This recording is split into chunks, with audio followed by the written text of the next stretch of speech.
What's going on with the...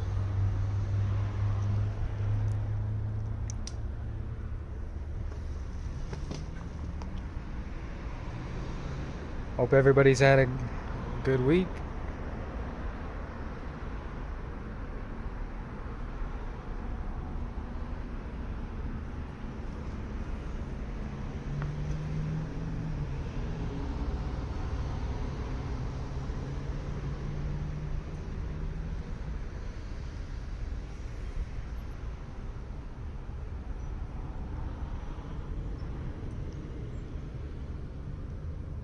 That's good. That's good to hear.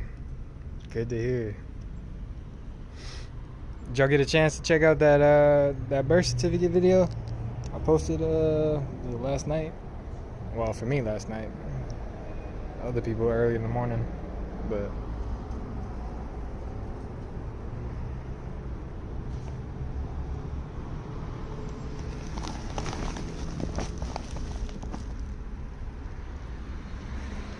welcome.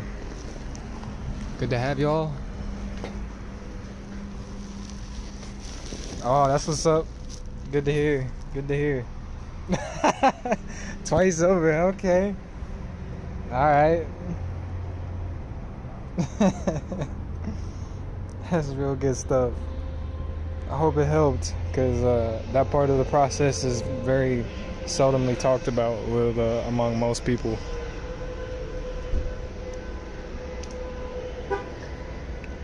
I don't know why though, because it's all public record, but I'm glad it helped, Samantha. I'm glad it helped. Like I said, that's the more occult side of it. Occult just means hidden. So same thing with esoteric. Esoteric really just means hidden too. But yeah, that's that side of it. That's the lesser known part of it. That's why you aren't supposed to have a birth in the hospital, or you're not supposed to birth, period, because it means abandon your child. But you're definitely not supposed to have, deliver the child in the hospital. The only reason CPS tries to claim jurisdiction is because they have jurisdiction over you. So if you correct your status, your biological property status changes as well.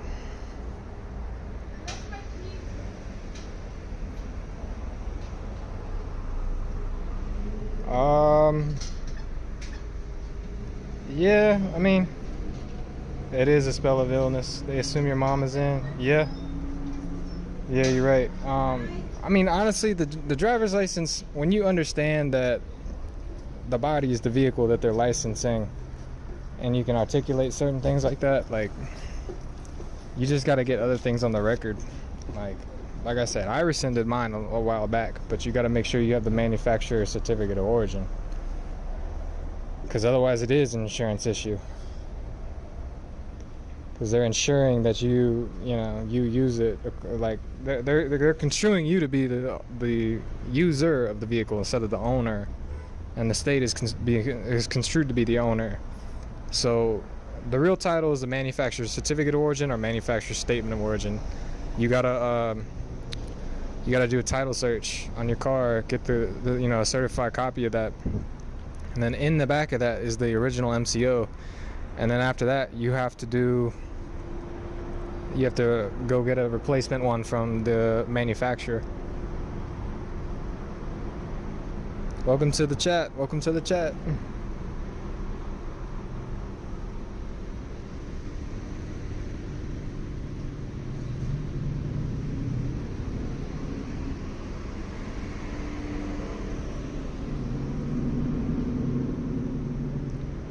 But yeah, I rescinded mine. It's been a few years now, actually. But like I said, if you don't have the MCO, I would get that straightened out first.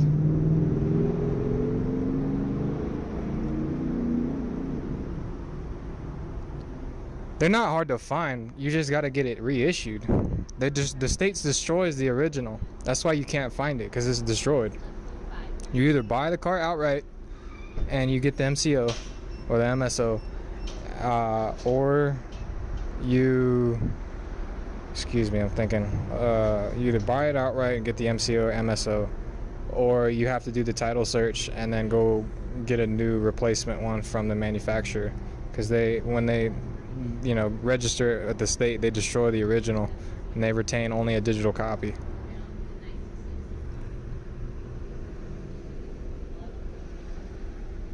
And title searches, to my knowledge, at least the places I've checked, they're not that expensive either. But like I said, I know that's going to vary some states, so due diligence required on that.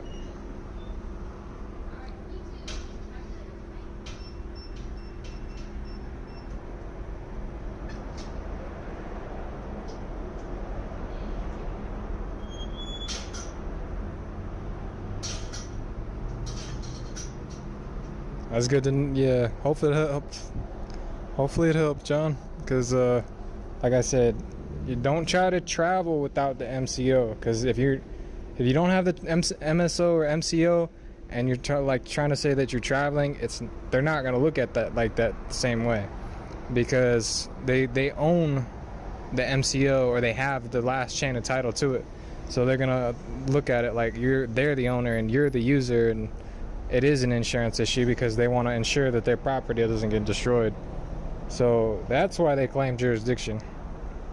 Until you rectify that issue, it doesn't matter what ID you got, it is an insurance issue. So yeah, you got to get it like that. Like I said, it's either one of those two ways. So the easiest is just having the funds and just doing it straight from the jump, from the start, the initial transaction. But I understand, some things are tougher than others. So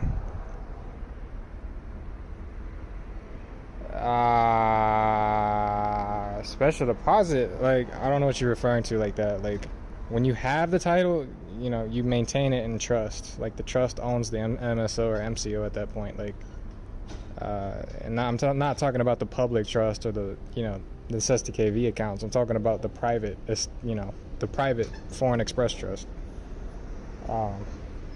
But not quite sure what you're talking about, because like when they give it to the state, like it becomes a general bailment,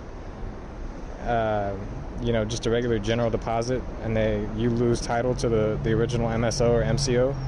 That's why they issue the certificate of title, the of denoting incorporation, and it being an insurance title, because it's the certificate of title, it's not the original. But yeah, the original title, when you have that, it's no longer an insurance issue, and then you're able to travel. You're actually able to travel because you're not doing anything that would cause an insurance issue to arise.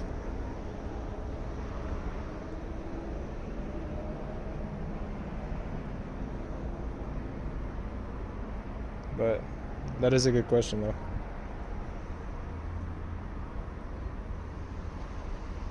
Welcome to the chat. Good to have everyone here. Like I said, if y'all got questions, put it in there. Best time to plant a tree. 20 years ago and right now.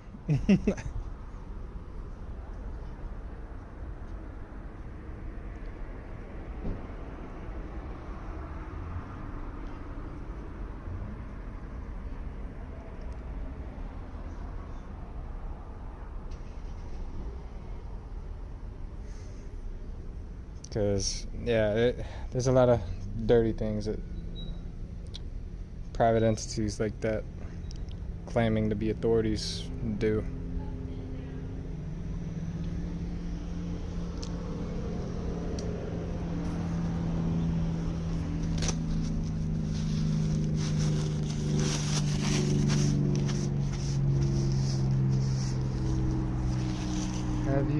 Have you never found a banker to allow a special deposit?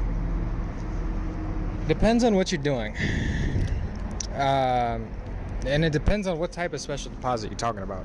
Like, when you start talking about like certain types of special deposits, you're really talking about more like credit.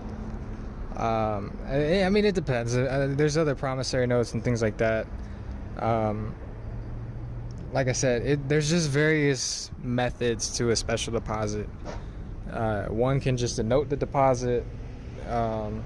sometimes you can pledge collateral as a special deposit to where they can't retain the title to it while you like borrow against it type thing. There's sometimes it's just you want to affect a merger of titles in a single entity as a trust deposit. It just depends. There's several different ways to do a special deposit, really. But as far as like bankers, like there's you have to have a pretty high level of banker to be doing with like private non-negotiable instruments and things like that. If I'm not mistaken, it's like a Series 7 broker or something like that, which is not a common. It's not every day you find somebody like that, especially somebody willing and knowledgeable to do that type of thing.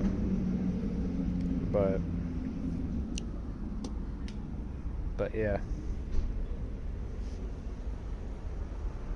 I mean, I found private bankers, but like I said, I've been looking into more of the merger of titles, assignment of interest,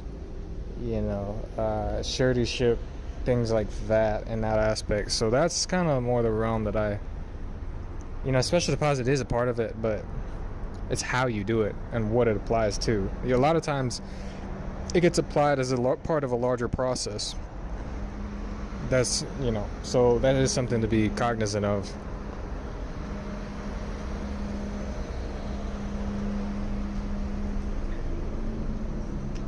Yeah, you're talking about the non-negotiable instrument traded on the secondaries market. That is not every day that you find that type of broker. Like, honestly, and the biggest part about that is finding one that you can actually trust.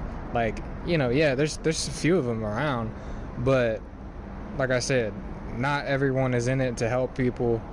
And then on top of that, you want to find a real good one that's knowledgeable and knows like all the different things like that. Like,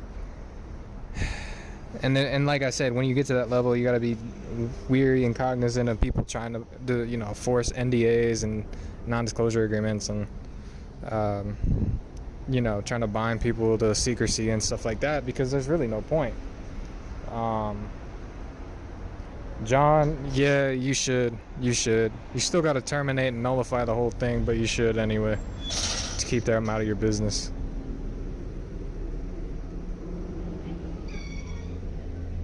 Yeah, if a doctor signed it, yeah, I mean, it's a certificate of abandonment, so you got to get the deed to it and then reclaim it. I mean, yeah, essentially, yeah, you do. You do want to do that. You're still going to come back and destroy nullify the thing, but like I said, yeah.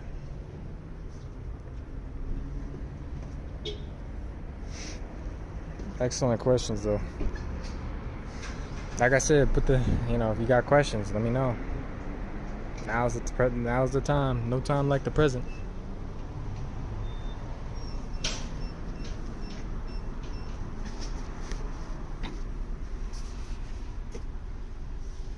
Welcome to the chat. Let me know if y'all got questions.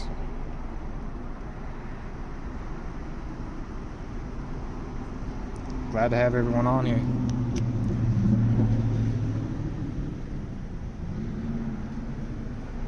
I know there might be a lag on here. People have told me that in the past, but I'll do what I can.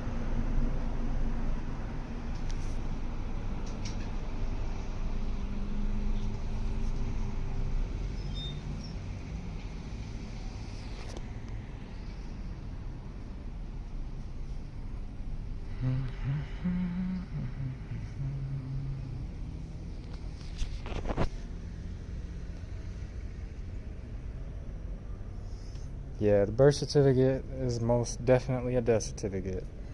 I've seen that with my own eyes. I've had it witnessed and acknowledged by others and official capacities. Most definitely is a death certificate.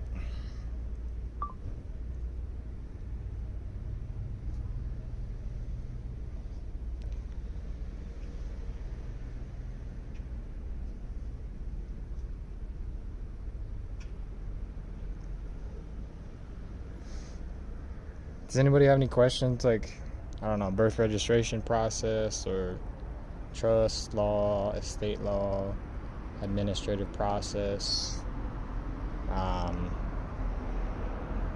you know, other things. There's a few things we can talk about.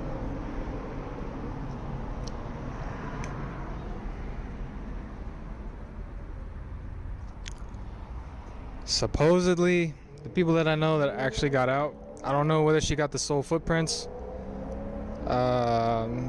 Tammy Peppermint is the one that I think got the closest to that. There is another woman that's private. Like, I'm not even sure if I can talk about her stuff right now. Yeah, I'm not even sure if I can mention her name, to be honest, because I think she's like reserved a lot of rights and stuff like that. But I do actually know of like somebody that actually got out all the way, like all the way. And then Tammy Peppermint, I think, is like the second closest that came to that because of how her interactions with the bishop and the process that she did. Absolutely, Carissa. So they work off of an assumption of death throughout our lives. Absolutely. That's what the birth certificate is. If you have a certificate of live birth, and you replace, if in Anderson's Law Dictionary 1889 says birth, see abandon. So if you replace that, abandon for birth, you have a certificate of live abandonment. And then it says the child was born alive. Well, in Title I United States Code, subsection 8, it says child, person, infant, an individual, all regarding, someone born alive, are a member of the species Homo sapien, which is a hominin of the order of primates, a human, a monster, on top of that. And it makes no distinction between natural or induced labor, C-section, or abortion. So, and it doesn't actually mention the actual man or woman. It's talking about the placenta and afterbirth. It is, without a shadow of a doubt, a death certificate. So it really is. It is 100% a death certificate. Like, that is what that document is. Yeah, like I said, I've had courts acknowledge it. I've probated my estate. I've done all that. They know what it is. That's why you have to go under trust law. That's the only way to really recover all of your rights, titles, and interests, like Christian Walters was saying. Because he was saying, then a male, not of what.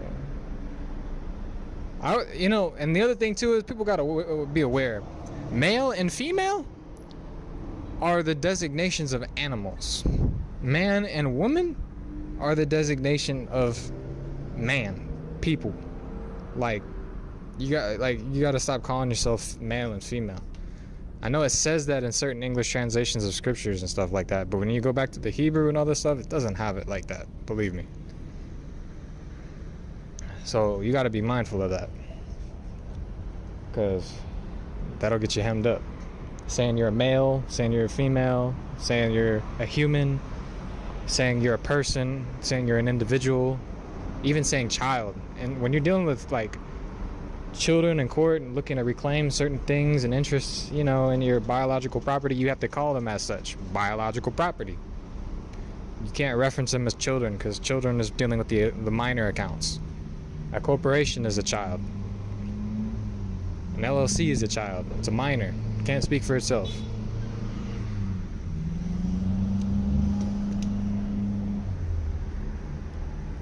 So, excellent questions. Like I said, any questions, put them in the chat. I'll do my best to answer based on what I can. Peaceful inhabitant. And now you got all sorts of going on with transmission. That's just a whole effort to treat people as the entity itself, instead of, masculine or feminine men and women. Like, that's really what it is. It's just the entire, they just want to like essentially drain and parasite off of all the natural energies of men and women. That's why they use transhumanism to convert those energies into an abomination, really. Do you know what the best way to do with collateralized debt? Carissa, you have to make sure that the original collateral, or all of the collateral that's held as surety for the debt, is then discharged or exonerated, and then you have to balance the books with the debt itself and handle it via like merger of titles or assignment. And that part I can't really, dealing with the asset part, you have to apply a specific amount of assets to cover those duties. Once you cover those duties, then that part of the books is there. But if you just cover the duties without actually getting, exonerating the collateral as surety for the obligation, then you're going to still have problems of foreclosure and things like that. So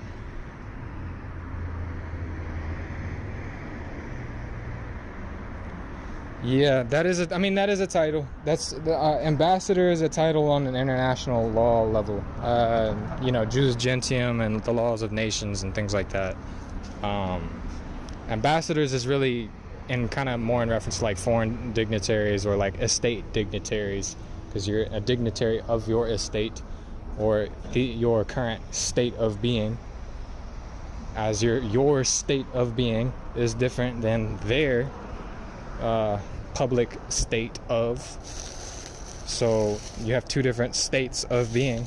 That's really what it is. Absolutely, Carissa. Absolutely. But yeah, we for the most part, yeah, we are ambassadors with respect to our the estates. Yeah.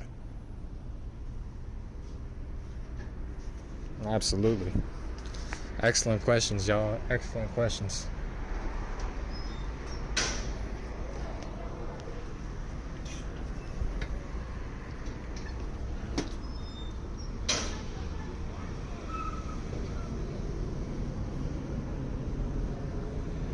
Because and realistically, like, an ambassador is essentially another form of trustee. Like, everything is all trust law. You have different titles for all these different types of trustees. Even the executor is a trustee in a sense, in the fact that the executor is the highest office of trustee under the Most High, governing the estate of man or the dominion over the earth. So that's what you're really dealing with there. Like, and then you have different levels. Fiduciary is higher than a regular trustee. Even though trustees are fiduciaries. So you got some interlocking wordplay there that for titles that have slightly different powers and authorities, but really refer to the same thing.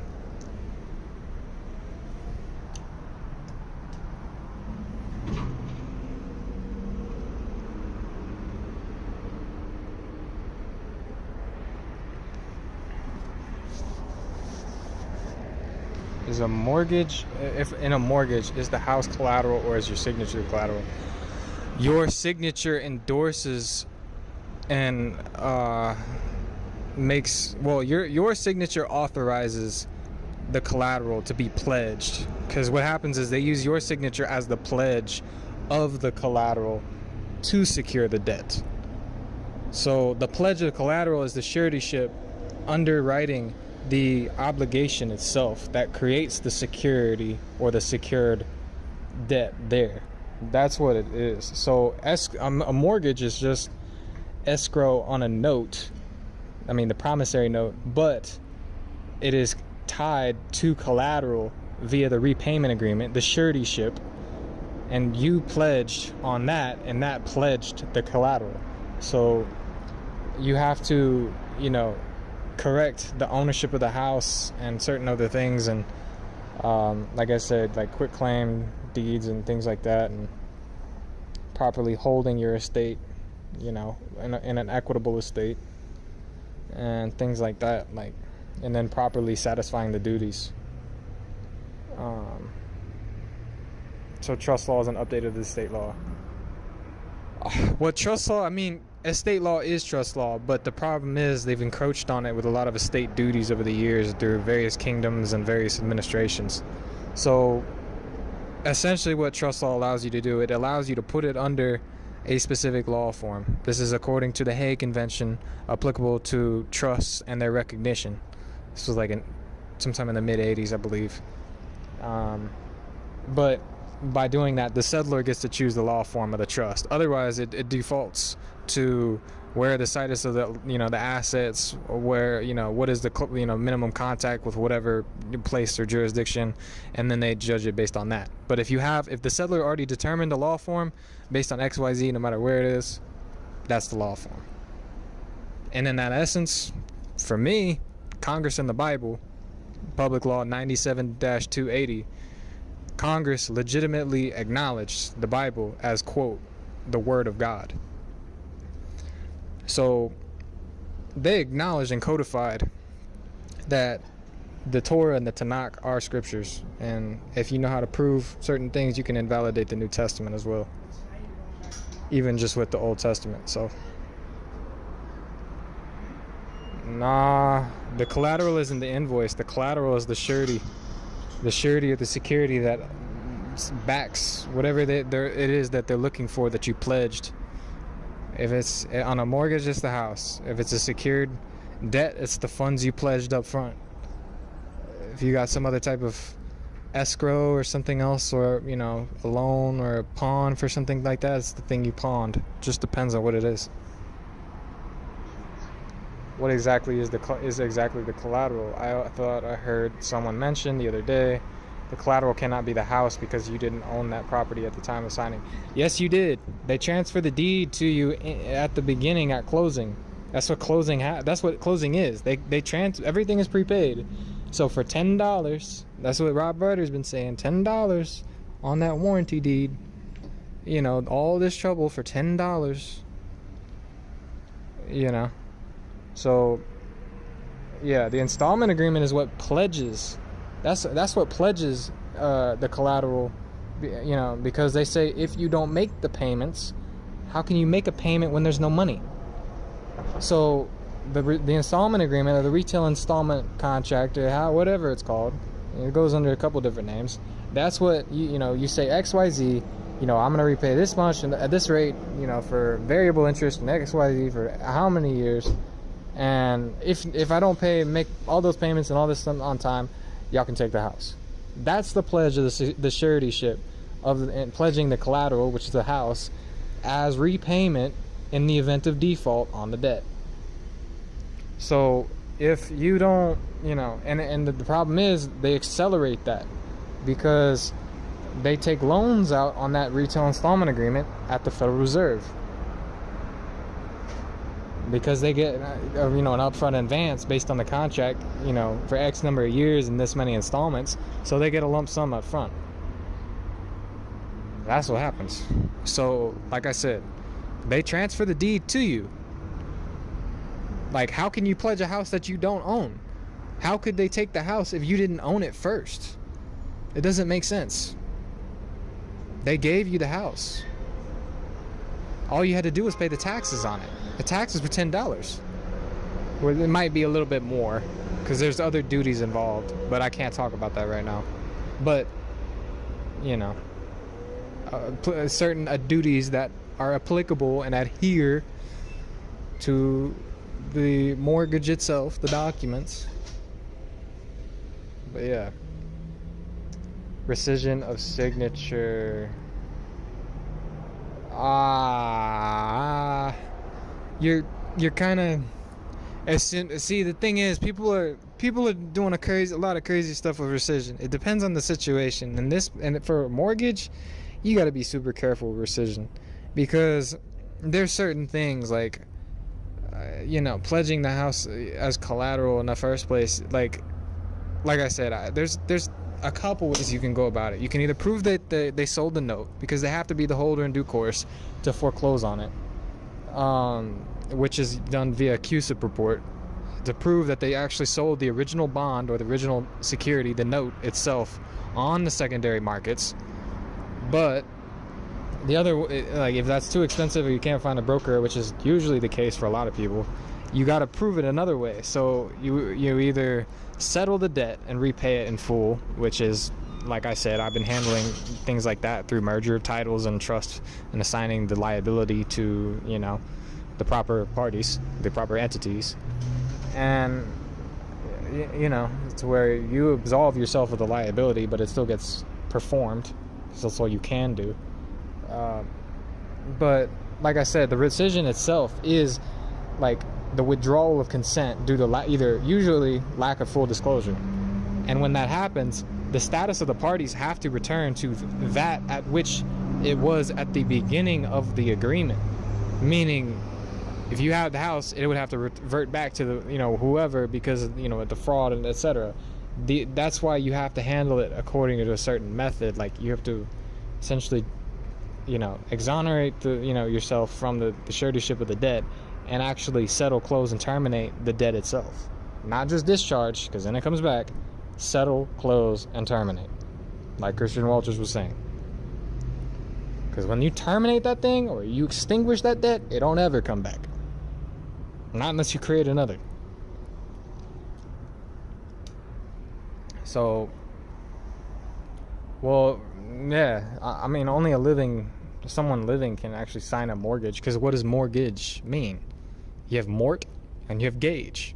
Mort means death, and gauge means a measure of.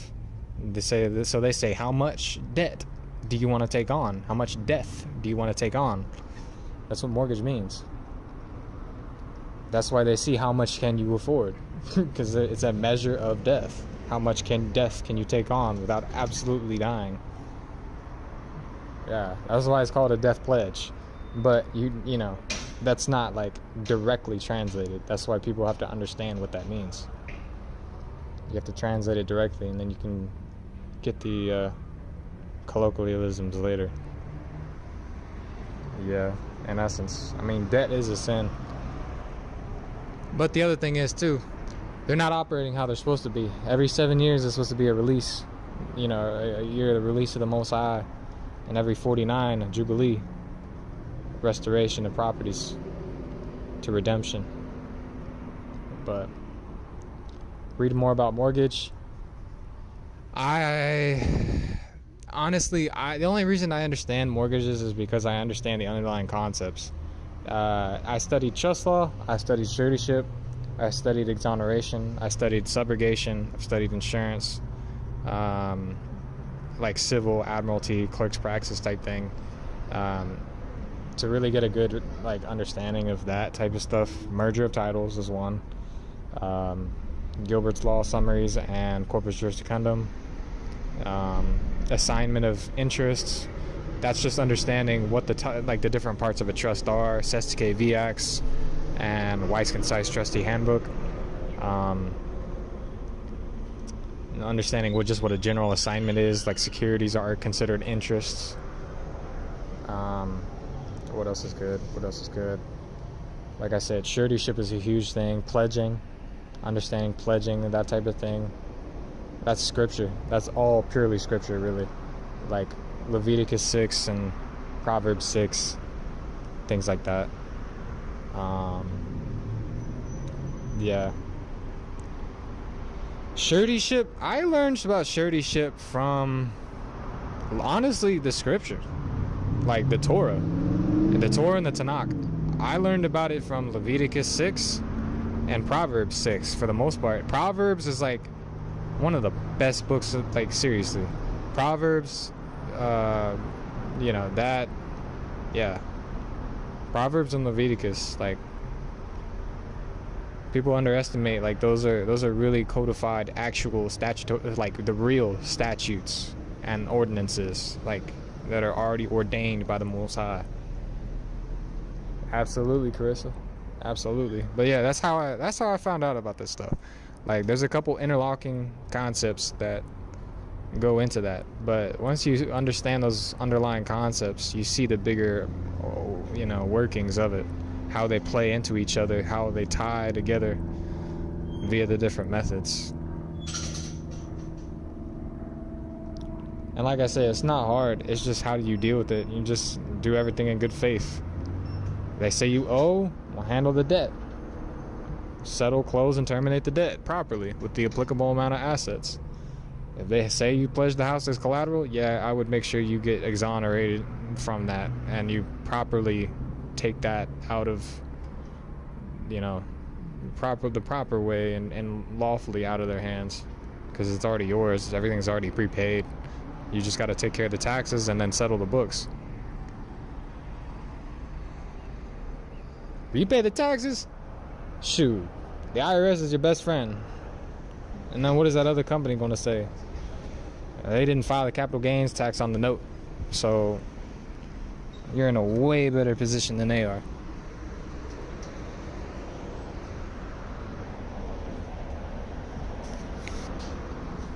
Like, all of this stuff is, like, people don't understand. Like, it's your name, so they're making you surety for your own name.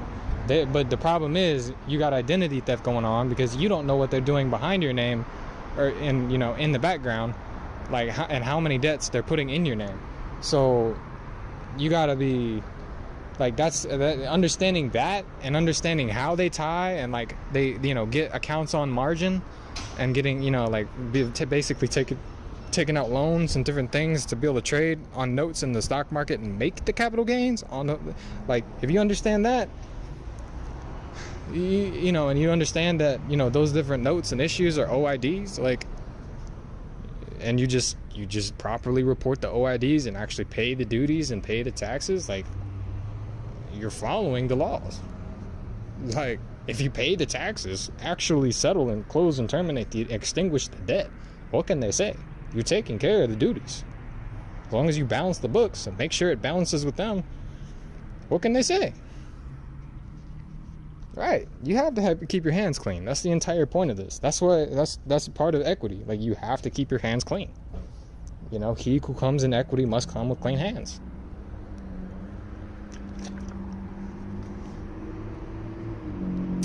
Oh, I know. That's crazy. I know. With the lives, I kind of have to just go for it because the way the app I've been using. But yeah, it's good to see you though. Roots run deep.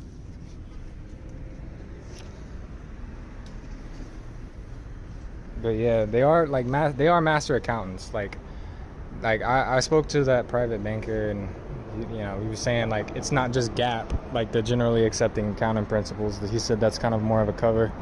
You got to look in the Financial Accounting Standards Board regulations and things like that, and it eventually just goes back to the CFR.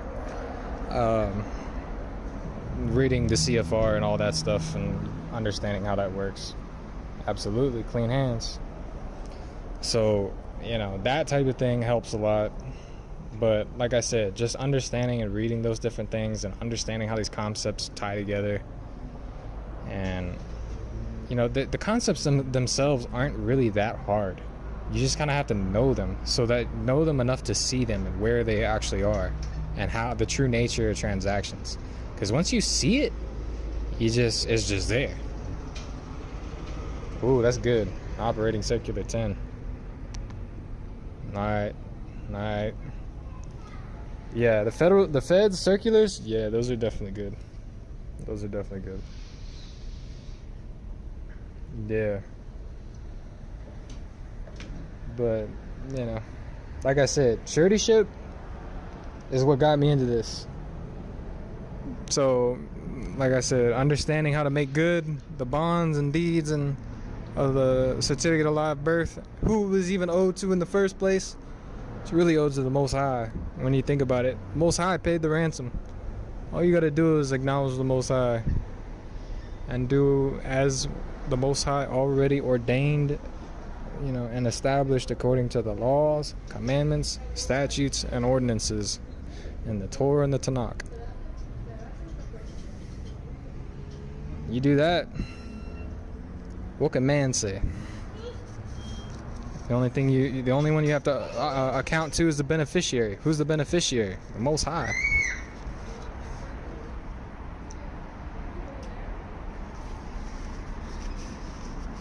Welcome to the chat. Grateful to have y'all on here.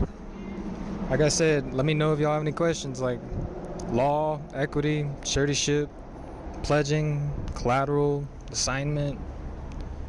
Let me know what y'all want to talk about. I do this because I know people, just when I study, man, I have a lot of questions a lot of times. So I want to make sure that I do the best I can to help anyone else with that got these kind of questions. So, especially if it's something that I've already studied.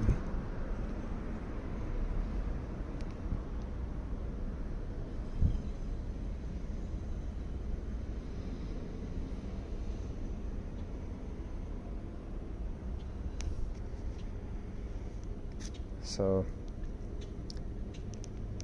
because yeah, it really does get easier though. Like, you start studying assignment process. Oh yeah. So assignment is generally considered an assignment of interest. Assignment of interest in a property or the interest itself. Generally, when you talk about interest itself, you're dealing more with like securities, but it can just be the interest, like literally the emotional interest in something.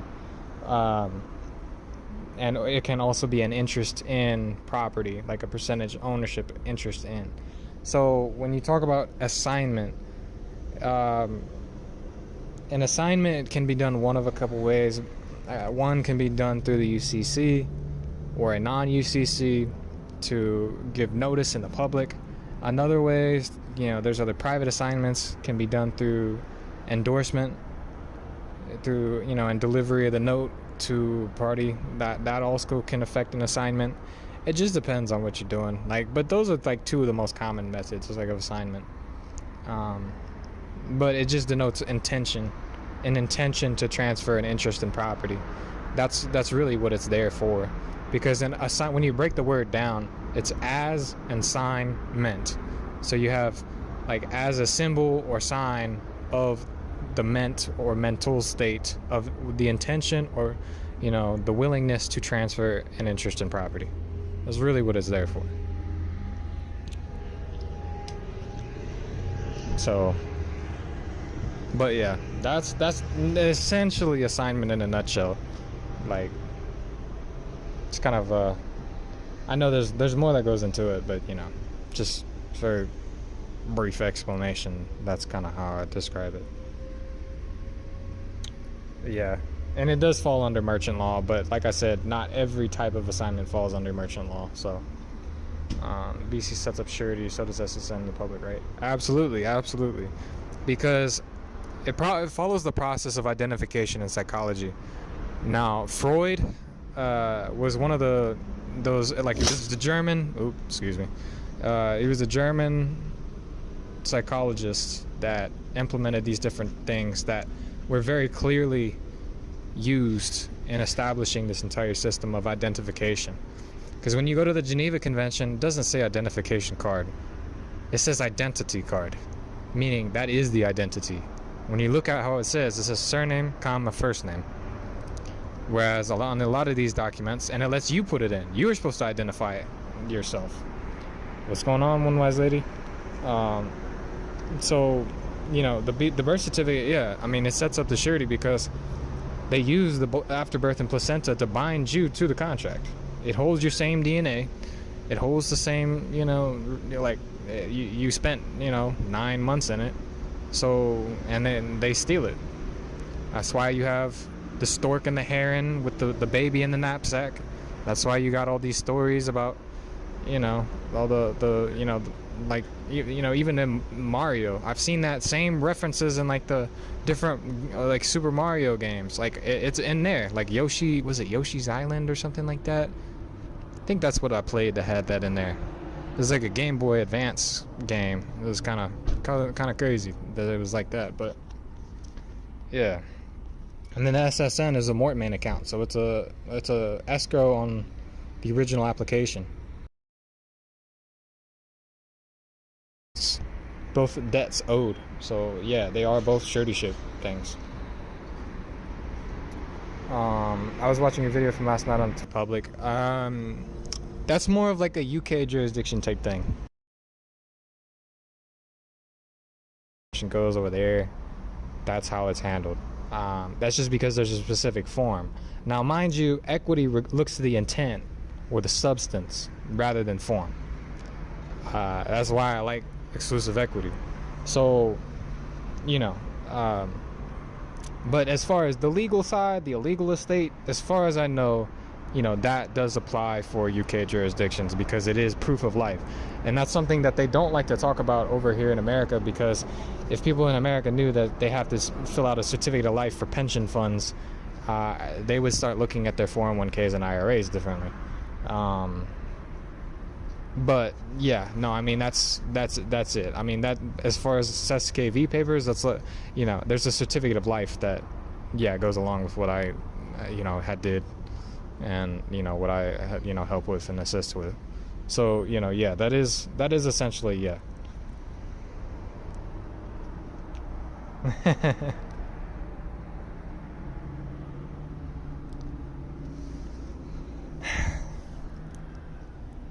It's good to see I got people tuning in from all over. But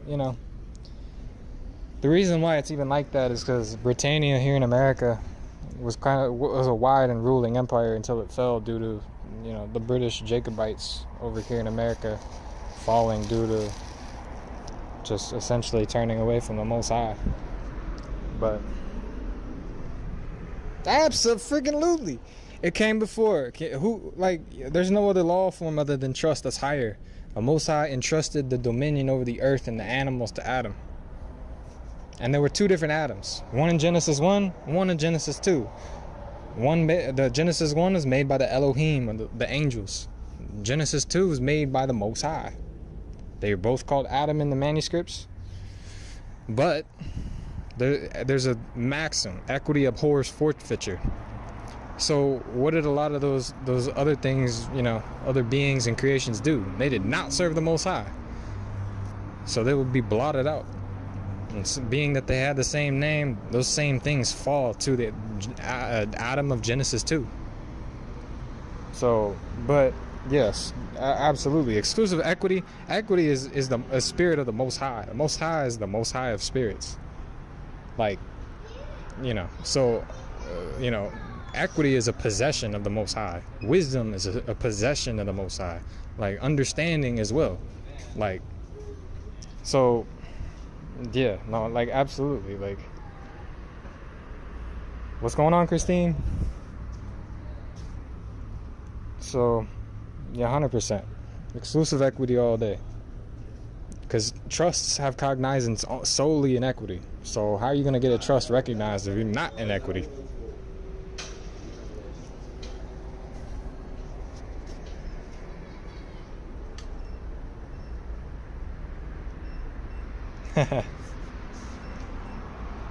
Excellent questions. Excellent questions.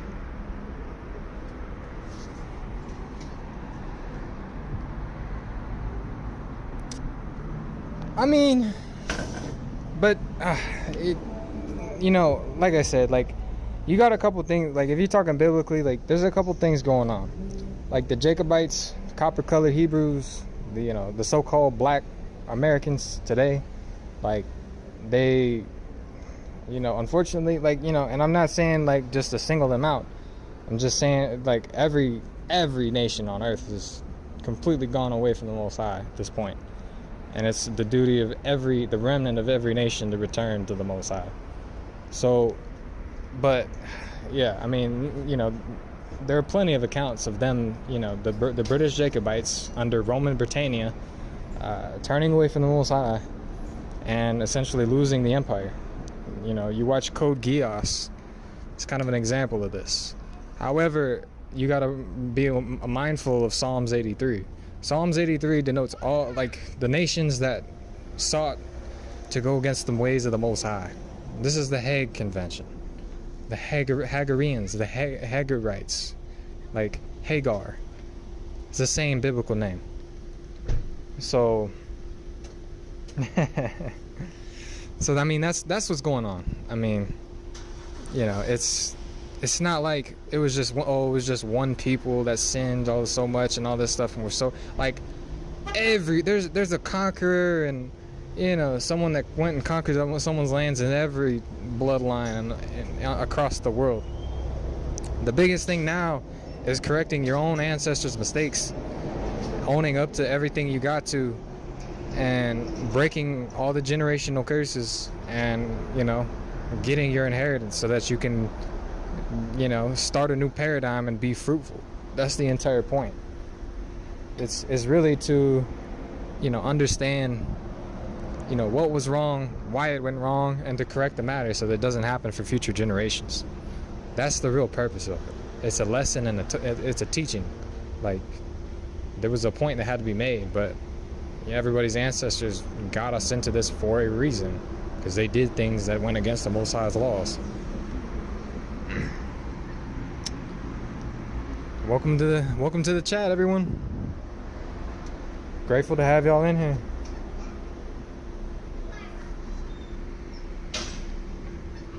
So, excellent questions. Excellent. I'm grateful for all those. Like I said, you know, let me know. Let me know what y'all want to talk about as far as different aspects of law and trust law and equity. There's a few different things we can talk about. So, I can talk a little bit about them. I can talk about it from like a public aspect of it. I mean, the Freemasons are the Knights Service referenced in the Cestui Acts.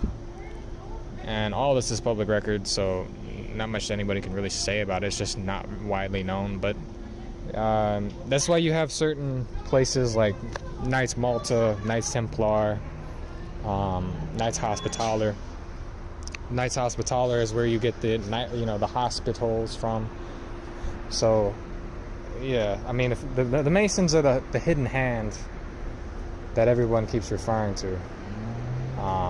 That's the same people. You know, as far as delving more into that, like UB News, UB TV goes into that. Uriah Brandon, you know, I recommend checking his stuff out. He's a real Hebrew that really does know his stuff. But yeah, no, I mean, you know, you got the Boulay, the Prince Hall Freemasons, you got the Skull and Bones. I mean, there's a bunch of different secret societies. Some that I really don't even want to talk about too, but yeah. Wow, that's interesting to say that.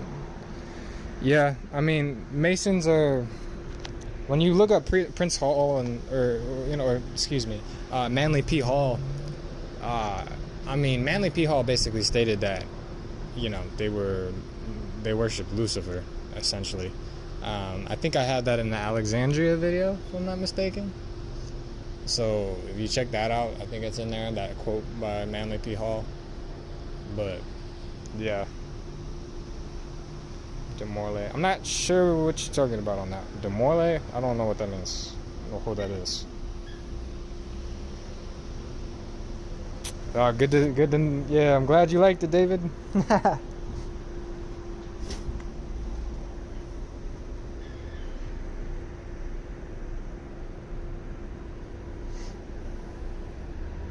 It's Albert Pike. You know, and I haven't studied as much, like, you know, looked into Albert Pike as much. I think, if I'm not mistaken, UB, like, you know, went over it in like one or two of his videos. Maybe in like one of the Boulay videos, and he talks about, like, you know, Garvey and other people like that are, you know, like controlled opposition, things like that. I mean, he goes into that pretty in depth. Like, you know, his last one, the Cedars of Solomon, was fantastic. So, like I said, he knows where the Tower of Babel stood. That's in Canada. It's called Mount Babel. Look it up. And that was in the plains of Shinar. So if that's here in America, in the lands of Shem, because Canaan overstayed his bounds and stayed in the lands of Shem, how can the lands of Shem be anywhere but America?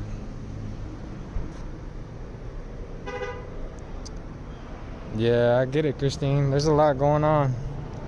There's a lot of things, yeah.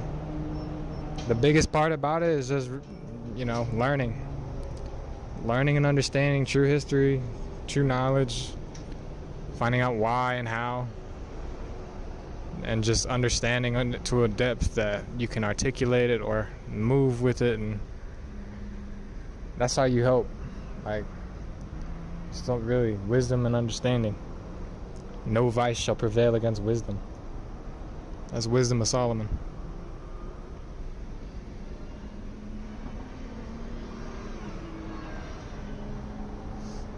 Yeah. Aleister Crowley, yeah. I know.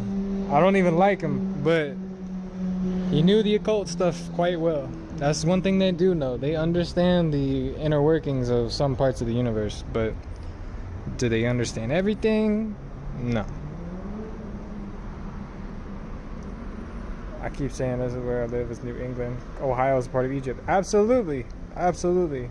Babylon is a city in New York. Babylon was a city-state.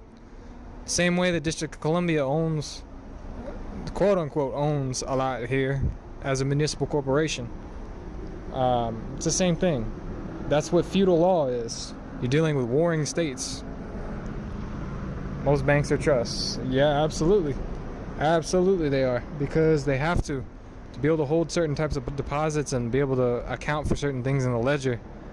You know, they have to have trusts to be able to broker the deposits and hold the notes and stuff like that.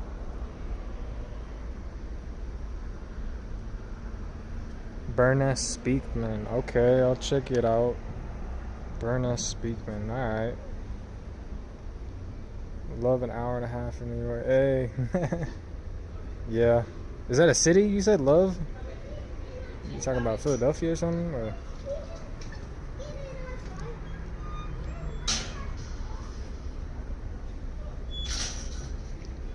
I mean, shoot, even because New York is just Eboracum. You never heard that? You never heard that, David? Alright, well, shoot. Like I said, go to Google Maps and type in Mount Babel, Canada. And there's this giant circle that pops up where the tower once stood. In the book of Jasher, it says there was a 3 days walk around the circumference thereof. If you measure that on Google Maps, it comes out to 3 days walk. That's a decent amount of miles you got to cover per day, but it's doable. Very doable. Very doable. I used to hike growing up a lot, so 10 miles in a day, though it's a long day, it's very doable.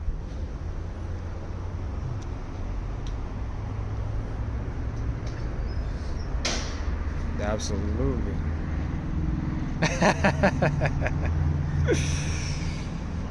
Very grateful for that, Carissa. Thankful for everyone in here. Like I said, I'm grateful. Grateful for people taking the time to study and find this stuff out.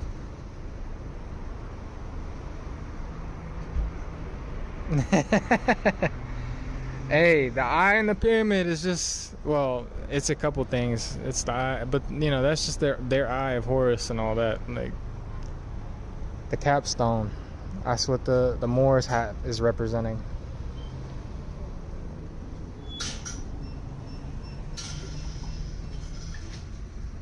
That's all it represents.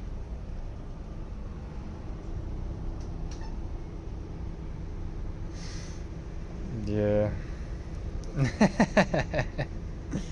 Yeah, that's really what it is. They go back to the Shriners, the Egyptian Shriners and things like that. Yeah.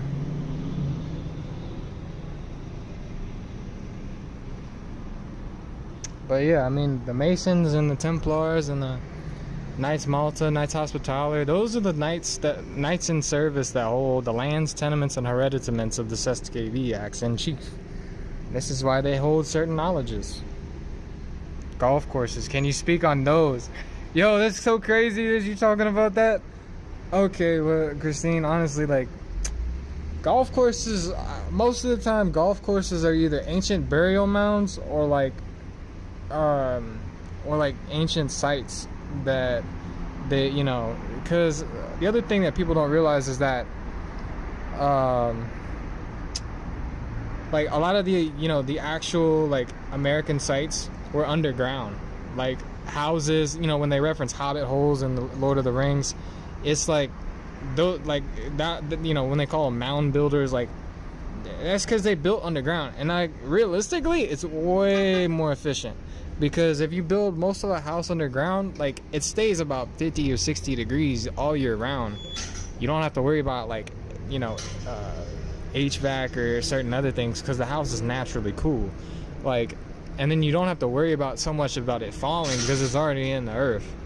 So I mean, you know, there is that, but for the most part, they are usually some type of site that they don't want people to you know, dig up or look at. And you have to think about it from the like the word spell aspect. They're standing, you know, or treading upon those sites, you know, down, like making them downtrodden. So like, you have to look at it from that type of, yeah, I mean, whether they're cult, whether they're secret societies, fraternal organizations, what have you, I mean, for the most part, yeah. What you mean? Oh, house where underground? I mean, that's just a style of building. When you look up like those, I don't know what they're called, subterranean homes, or like that style of building where you have, like, it's almost like a hobbit hole, like from the Lord of the Rings, where you got little port door that makes it look tiny, but then deep inside, like, it's a giant house. It's just in the ground. And that's a way better way to build, because it's, I mean, for one, you don't have to worry about structurally so much. You can just build it up and make sure that, you know, you properly support it in the ground. But like earthquakes and all that stuff, you don't have to worry about nearly as much. Yeah, that's why they found some money here on Turtle Island. Yeah, I don't know about the whole Turtle Island thing. I mean, I just know that these are the lands of Shem. I just prefer to look at it biblically, like, you know, because when you break down like English goes back to Hebrew. Doesn't go back to Latin. Latin came from over there. English was already here when they came over. Underground Flintstone houses. I think I know what you're talking about. I'm not entirely sure though. I'm David though, but I think in certain northeastern colonies, like some of the northeastern British colonies, I think I know what you're talking about. I think I've seen a History Channel episodes about stuff like that. Star forts and ley lines. I mean, it's almost my opinion. Star forts and ley lines, like, ley lines are just spirit places where there's spiritual. There's been heavy, like, spiritual things in the past, either good or bad. You know, where usually the veil is thinner, where there's been a whole lot of desecration or unholy things that have happened, wars and desecrations and things like that. But Star forts, I happen to think that they were actually more along the lines of like Star Wars, and they had higher technologies. Lightsabers are real, blasters are real, like the Force is real, like, and all that stuff is real. Like, they just don't want to talk about it. But yeah, I mean, that's kind of my take on it. Masonic Great Works referred to. I haven't looked into that, Richard. I'm not entirely sure what you're referring to though. Like I said, I haven't looked like so super deeply into the you know, their works. In essence, I know roughly, you know, certain different people, Rosicrucians, you know, the Knights, and, you know, certain other Freemasons, but I don't know like all of them. Absolutely, roots run deep. Absolutely. Niven, he sees so much giants, elephants involved. Shoot, I mean, from what I've heard, they got elephants in Texas. That's wild that you say that. Yeah, I mean, you know, just even on that, there was a History Channel episode where they talked about like the Great Wall of Texas, and it was in like Rockwall County, and, you know, the guy was like super into it. He's researching all this stuff, and he went to the University of Texas, and he was like, all right, well, what, you know, XYZ, like, can we dig this up? And then his whole tune changed. I don't know who spoke to this man, but, you know, the property owner was like, hey, you know, he's like, you know, the main show host was like, well, can we dig? Can we, you know, continue searching? He's like, man, this is Texas. If you want to dig a hole, you dig a hole. And the show host's eyes kind of like, oh, sheesh. Oh, man. He thinks out of the box. Yeah, usually around 10 miles of Lake Erie. Much lore about elves and hobbits and fairies are prevalent around, but not too close to the lakes. Elves? Not quite sure what elves are, Nephilim or something, hobbits. It depends on who you're talking. There's a lot of that that's identities and confused. Fairies are the fallen watchers. That's why they're supposedly have magical powers, because they know the workings of sorceries and magics, just like the fallen did. The fairies, the fae, are the fallen watchers. They can't mess with your house, land, if it's a family burial ground. Honestly, I wish this were true, but here in America, they desecrate every American burial ground. If that were really true, I mean, think about it. What does Pharaoh rule over? The dead. And honestly, like, you know what I'm saying? Like, look at Mound City, St. Louis, Missouri. Like, look at, you know, all these different sites.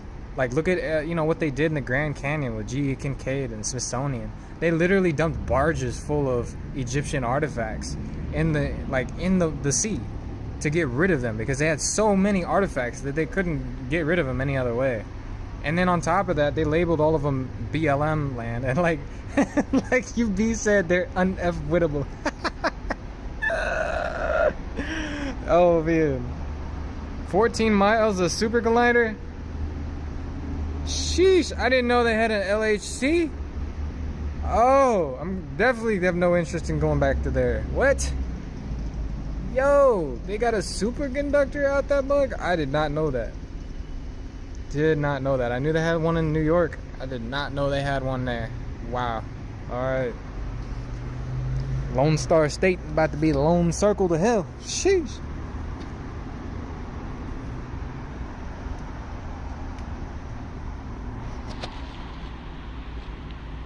See, okay, but since y'all are talking about burial plots, go read the Geneva Convention relative to the treatment of prisoners of war in 1949.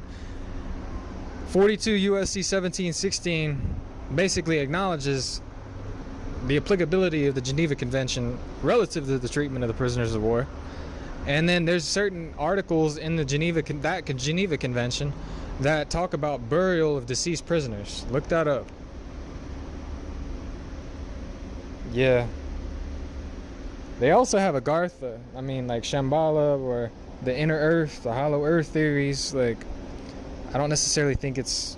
I mean, I think it's hollow. Or there's an inner earth. And there's supposedly Canaanites that went down there.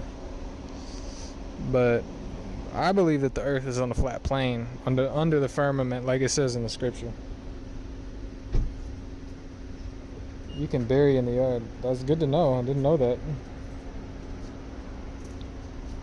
The bodies of giants, Christine. Bodies of giants.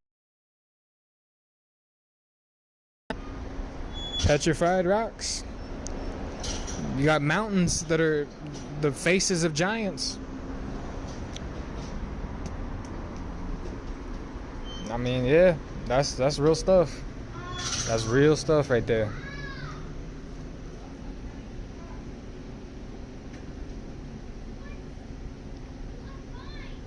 That's what is his name? What is his name? Mud Fossil University. There we go. Dang, I almost forgot it. Mud Fossil University talks about how these different rocks were petrified, and talks about the bodies of giants. I think he does talk about the giants a little bit. Yeah, if I'm not mistaken. No, he talks about the petrification. Yeah, I think he does. He goes into that a little more, Christine. Like, what experience opened your eyes and drew your attention to the direction of trust laws and etc.?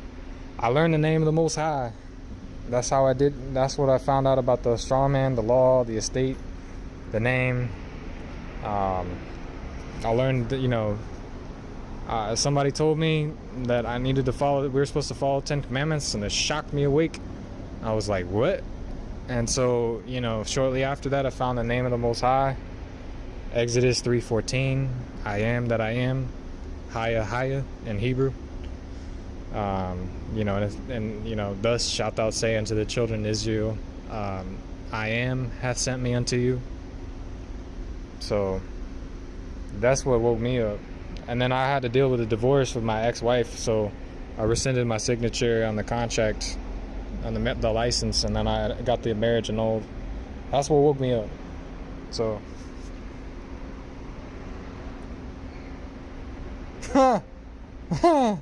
That's kind of wild, David. Sheesh. Yeah.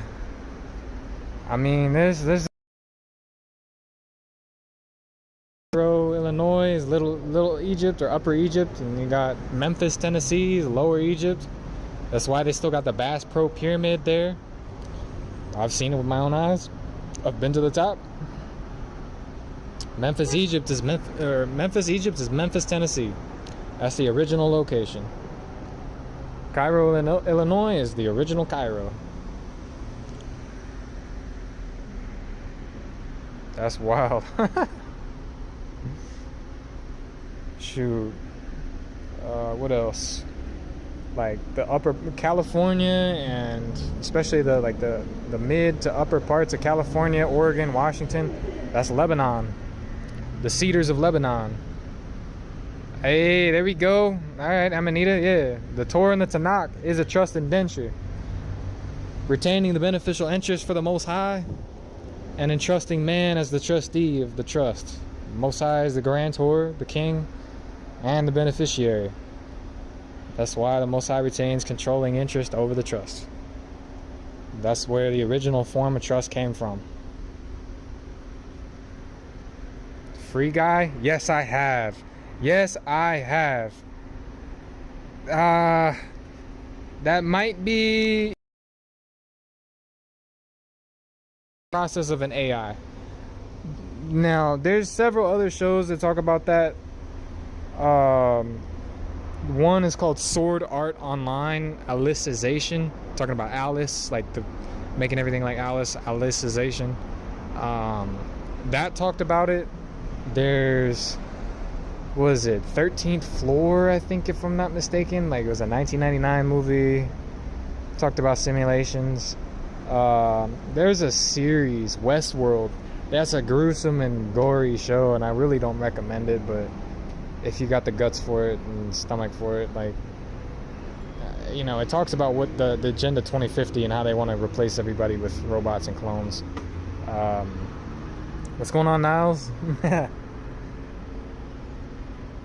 But yeah, I don't know, like, kinda, I mean, technically, yeah, but it's more the process. I mean, an AI is technically an Ensligus, so I mean, I guess, yeah, in a sense, yeah, it is like that.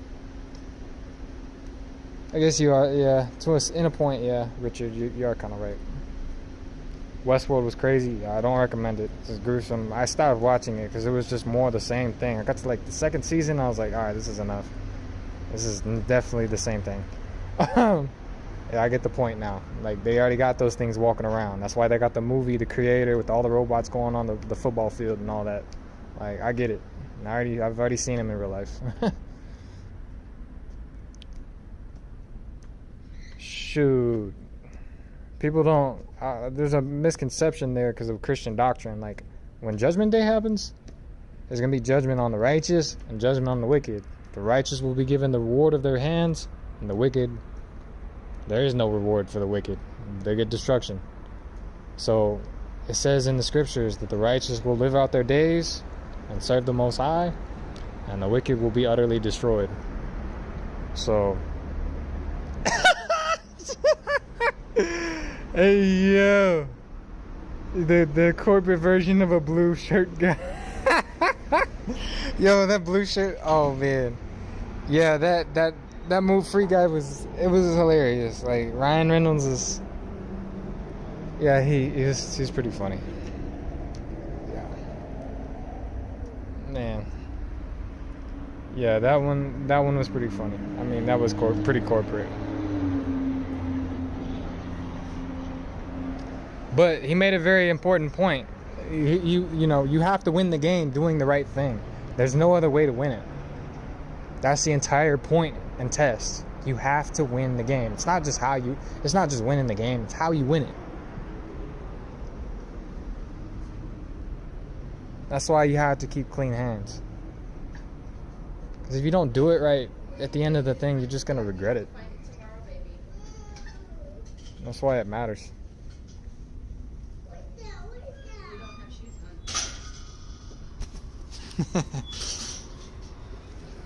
Well, think about think about what that word means. Ad means to or towards, or towards something. Vert means to turn. And then you got tice, enticement, trying to pull you towards something, and then meant. So they're trying to turn you and pull you towards something that's meant for destruction. So, yeah. But like I said, they just want to drive up their quarterly revenues. So, I mean, it's because wicked men rule. That's why.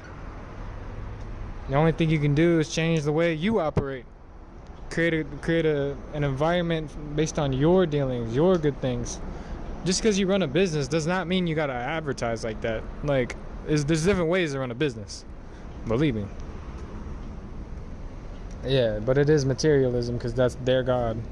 That's what they believe. They think everything in life is only material because they've either forfeited what they had spiritually or they just never had it.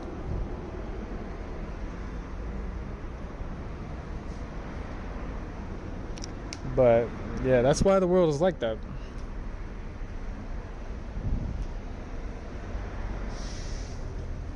Yeah. Just got your return email, Goldsmith. Definitely on fun. Oh, cool, Goldsmith. That's cool. I'm glad you saw it. Yeah. We never knew etymology was so important. Well, you have to. Like, once you understand that the origin of all things controls whether it's like a lot, it determines a lot. You know, the Most High determines the end, declares the end from the beginning. Like, you understand etymology is super important. Kosher or vegetarian? Neither. I do my best to keep to like a Daniel diet, really. That's what I really do. I don't even like the word vegan because it's got so many connotations on it now. Like, I eat, like, you know, fruits with seeds, like legume, well, not all legumes, like chickpeas, lentils, you know, certain things like that. And then in that note, like Dr. Sebi, alkaline electric. Not everything that's cool is technically alkaline because a lot of things have been hybridized. So I tend to stick to alkaline things as much as possible. You know, it's kind of scary how few options you have when you know what is actually edible and what's not. But that's how I eat. I don't eat any meat or dairy. It's not that I'm against those things. It's just I can't find clean versions of it right now. So, well, you got to. The two highest frequencies in all of creation. Number one is authenticity, the truth. And second is love. So, that's why if you don't have trust in a relationship based on truth, there is no love. Because everything was based on a lie. So, federal, oh yeah, I'm gonna have to check that out, Goldsmith. I'm gonna have to check that out. Although, do I have this? Oh, hold on. Let me check if I have my app on this side of my screen. I do actually. Let me check it out. You said federal. Theological and covenants between God and man, from French federal, formed from Latin foedus, foederis, covenant, league, treaty, alliance. To trust, confide, persuade. Well, yeah. You gotta also remember too, there's Psalms 83 as well. Psalms 83 it was a confederation against the Most High, which is why so many of the Hague Conventions happened in 1961, because they went against the Most High. What is the Most High's name? I am, or Haya. And what Strong's biblical concordance entry is it under? H 1961. That's the evidence that they were going against the Most High.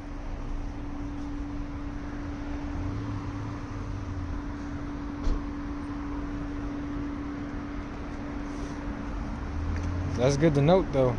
I'm glad you said that, Goldsmith. That's cool. What about media? Do you watch TV? What kind of music do you listen to? Seen any good movies lately? If I watch the movies and stuff with substance, like the movies and the TV shows are really like those are the real news. Like 20th Century Fox is a news media corporation. It says it on their movies, like in the front part, a lot, on not all of them, but on some of them. So like Laundromat is good, the Big Short is good. Like what else? I've seen a bunch of them. You know about the Matrix, the Terminator, all that jazz. Soul, somebody recommended me that movie, Disney Pixar movie Soul. Was like a kind of like knowing who you are spiritually type thing, kind of awakening. I've seen a bunch of them. It's like everybody, Mr. Nobody, Spirited Away, Studio Ghibli. What else? I've seen.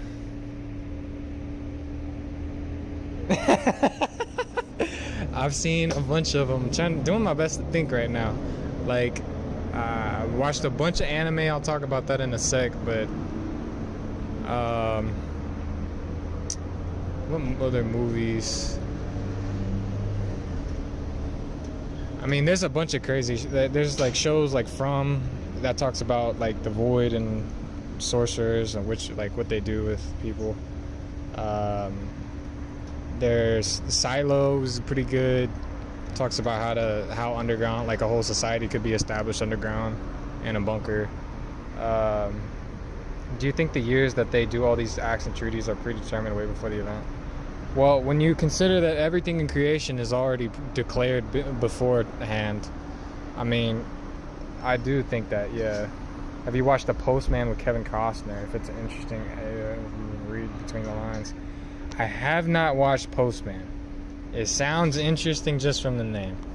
Some other anime movies I've watched that, because they talk a lot about in the anime, like especially the anime movies and all that. Promised Neverland was a good anime show that I recommend. C, like financial stuff. C, Money of Soul and Possibility. The letter C, Money of Soul and Possibility. That's like hands down. It's not even a long show, but hands down like the most informative as far as what's actually going on. Redemption of collateral, trading, futures, pledge of collateral, interest, gains, deals, markets, all that type of stuff. It talks about everything. Beetlejuice? Oh, really? I gotta go back and watch Beetlejuice with a different set of eyes. But what else have I seen? I've seen Spirited Away, Studio Ghibli. I mentioned that one. The Boy and the Heron talks about the birth registration process. The Children Who Chase Lost Voices talks about Agartha. What else? Tales of Earthsea talks about the true name, why you don't want to give out the true name to people because of that, the witches and sorcerers. Dark City, yes. Dark City is good. Yes. Dark City is good. What else? I've seen a bunch of them. There was another financial movie that it was like dealing with the trading in the 2008 crash. I forgot what it was called. I can't recall at the moment, but it'll come back to me eventually. What other? Bleach, the anime Bleach with the Shinigami or the Soul Reapers. 100% talking about they say the post office is the last place the Republic exists. They fly the POW. Absolutely, yes. Probably that is the last place. The post office owns all the other branches of the government. It runs the SSA, the SSA runs the IRS. Because the IRS is essentially a third-party contractor. That's 100%. Like they are the ones with the gold. Let me see. What else?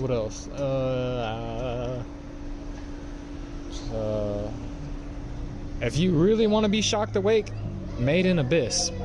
You still got to be able to read between the lines, but Made in Abyss talks about what they do. The Golden City. That's Babylon. New York City. Made in Abyss is a dark anime, and like I said, if you're not ready for it, don't watch it. But it does tell you what's going on and what they do to the children. Same with Promised Neverland. Margin Call, thank you. Margin Call, that's what it is. Thank you so much. Oh my, I was thinking about that for so long. Yeah, Bleach. I don't know. Like, yeah, if you're gonna watch the whole series and you know you're gonna watch it, that's cool. But like, if you know you don't got time for watch 300-400 episodes, like, catch up with like, just get the synopsis. Like, find out some some content filler or stuff like that from people explaining it on YouTube, and just watch 1,000 Year Blood Warfare and 1,000 Year Blood War. Like the new, after they took that hiatus and all that, just watch after that, because the other stuff will still give you an understanding, and like you still gotta, but yeah. I know. I had one on. I was starting one on Patreon, but Patreon went AWOL. I'm gonna have to make a list. Yeah. That's what I'm saying. 7-1. That's what I'm saying. 771. Because honestly, like, it's too many. Like, I to be honest with you, it took me years to watch that, and I watched it twice, and then that's the only reason I understand it so well. But it literally goes over every single aspect of the courts and the spiritual realms. It goes over the Soul King, which is supposed to be the representation of the Most High, and then it goes over Yuaha, which is the same Jehovah that they inserted into the Torah. That Christian God that is not the Most High. Where can I watch anime? I spelled it wrong. Roots Run Deep. Like, send me an email. I don't want to, like, that's not the type of thing I want to put out here, because I know where to watch it, but I'm not going to put that out there right now. But, if you search it, like, you'll be able to find it. There's plenty of places to watch it. 2 times. Hey, yo. Nah, some of those you can't really watch it at 2 times. Like, some of them are fight scenes and all this stuff. Like Bleach even talks about the red threads of existence versus the white threads of existence. Like, Udemy? I don't know. I gotta check. I'll take note of it, but I gotta read the terms and conditions, because like I said, you'd be surprised how many mailing lists talk, like, literally against groups that talk about financial freedom. Like, it's literally written in their terms and conditions. So I'm gonna have to kind of take a look at that. Let's see. Do you think things like are real as aspect of unconscious? Define real. Do they exist in some type of realm or some aspect? Yeah. Do they have a body? No, not really. The bodies of giants, their spirits got turned into evil spirits, and things like the Book of Enoch, it references that. The Old Testament. They are real. There were 200 that fell. Lucifer was just one of them. Satan is a plural term. There's Satans. The GPO style manual admits this. But yeah, like, yeah, there, I mean, and not gonna lie, like, there's times, like, anytime you go and stare in front of a mirror, you're dealing with demons and stuff. Like, vanity mirrors, like, there's a reason in scripture it says vanity betrayeth unto naught. Because it's a portal. And who was the one that disclosed mirrors in the first place to man? It was the fallen angels. The fallen angels showed mirrors to men. That's who told everyone. The same thing with sorcery, the same thing with the dissolution of sorcery, astrology, enchantments, the cutting of herbs, knives, metalworking, breastplates, makeup, the beautifying of the eyelids, as it's, shown in the Book of Enoch. All of this stuff was referenced in the Book of Enoch. So, but yeah, that's what it was. Like, so this stuff is real. That's why they talk about the broken mirror, the SKV Act.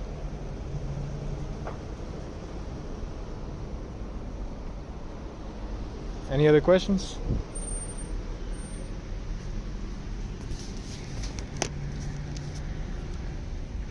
Awesome questions, though. Awesome questions. I'm grateful for everyone on here. I really am.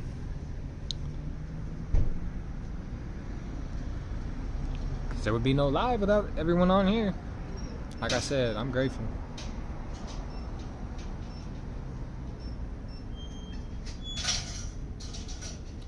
The ego, you have to understand what the ego is. The ego is the construct. In psychology, Freud, when you look up identification, there's certain articles that talk about in psychology about what Freud did in the early 1900s. He talked about how when you identify with something, you become or assimilate that aspect of that thing with you. That's what identification is. There's 3 forms of it. There's the primary form of identification, which is what we inherently decide or like, or are attracted to without other people's opinions. There's secondary identification, or it's literally called narcissistic identification, or second person identification. And then there's third, like the third form, which is secondary or partial identification. Things or concepts that you identify with, but you don't completely control or define. So there are those 3 methods. So if you're accepting what someone else is telling you, that's a narcissistic identification.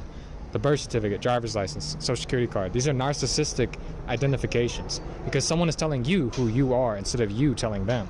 You have the right to self-determination.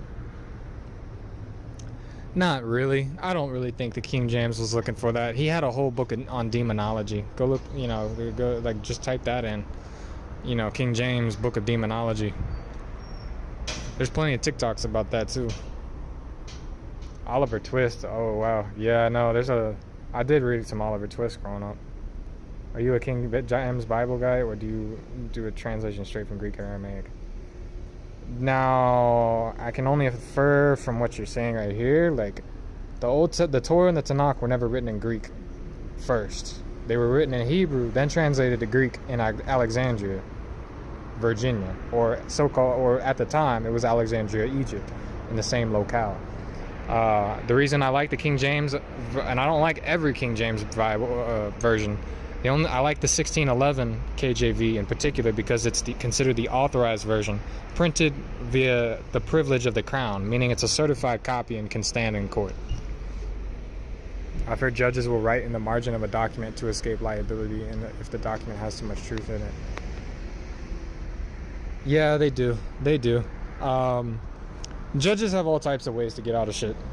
The whole point is not necessarily to nail a judge. The whole point is to prove the concept of what happened, because all this happened via nobody is responsible, right? That capital letter name is responsible. Absolutely, Carissa, absolutely. So yeah, like that capital letter name is the issue. Like, if that capital letter name is nobody and it belongs to nobody, then that's the same nobody that's doing so much in society today. So it's really nobody that you're dealing with, but you have your own nobody, and that's that capital letter name. So I would focus more on terminating the presumption of death rather than going after someone else. That's why you really got to focus on self-improvement rather than going after particular judges. Now, I'm not agreeing with or condoning certain things that they do. I'm just saying it's better to focus on what you can control, which is your name.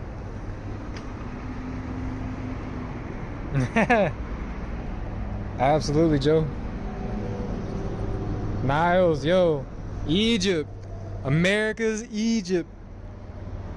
America is the old world that housed so many different nations and kingdoms that rose and fell. These are the lands of Shem. And in it contain all of the places of antiquity.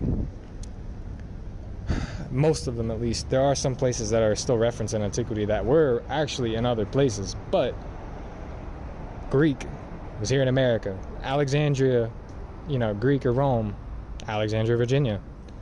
Colchester, Connecticut is Colchester, England. New York is York, England, or Eboracum under Roman Britannia. Londinium, or the original city of London, was Augusta, Georgia.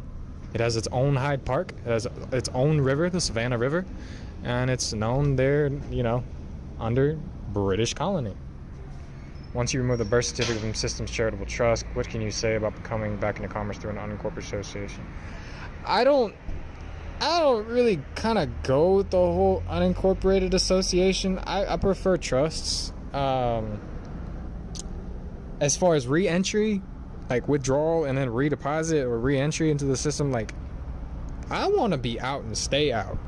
Like, I'm not trying to mess around in Babylon. Like, people be thinking it's a game and a joke. Like, this ain't no game. Like, if they're pledging and, you know, using your soul as collateral to lend upon, like, that's why I keep saying that C, the letter C, Money of Soul and Possibility, that anime. Like, go watch that. They have a dub and a sub. So whether you know Japanese and read subtitles or you watch it in English, it's still informative either way. So, you know, I don't really like the unincorporated association because you can't really control it. They do, because they define the association. So I prefer trusts. And even then, like I said, I want to withdraw and get rid of this dang capital letter name anyway. Did you cover footprints on... Covered it in the last video, but, like, I'm not sure quite what you're talking about. Yeah, roots run deep. Most people have no idea. Most people have no idea. Aha! Yo, David Lee, that's what's up. That's what's up. You know what it is? It is an unlawful conversion, tort of conversion. You're absolutely right. The birth certificate is a land condemnation case. On the authentication, they say that the property was annexed. Annexation is the foreclosure via eminent domain. Latches. Possession of the property itself. Hey, that's what I want to be. Completely out. Why would you settle for having to live with a capital letter name when that damn thing is what's used to control you? Washington, D.C. I'm still debating what Washington, D.C. is. I've heard that it's the capital of Rome, which I know it is because the Roman Republic is United States of America with the capital U. The Roman Empire is the Catholic Church. But I'm still debating what ancient city it is. I don't know if it's Nineveh or if it's something else, but I'm still looking to figure that out. If you got any suggestions or any, like, if you know what the Moors and the Masons are talking about on that, let me know. Let me know. And roots run deep. Like, the only way to be out is, well, for one, you got to get the standing to be out, like with the name correction from all caps to proper case. But even then, it's still on the state. So then you got to go claim it, and then you got to go do those records and create that proof, and then you got to go and settle the presumption of death. That's according to state statute. So I still, like I said, I still got to figure out what Maryland and DC are. So, like I said, y'all got any suggestions on that?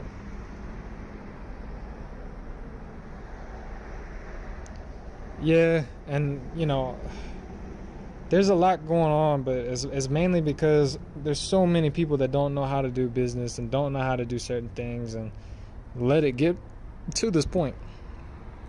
So you got to know how to operate. Can I still work? I mean, yeah, I can still work. I mean, it depends on who you talk about working for. Like, generally speaking, I work for my own business, or, you know, I work for the business, really. So they can control an unincorporated association even though it does not have legal personality and never registered. Well, the problem is it's unincorporated and it's an association. So who creates the articles?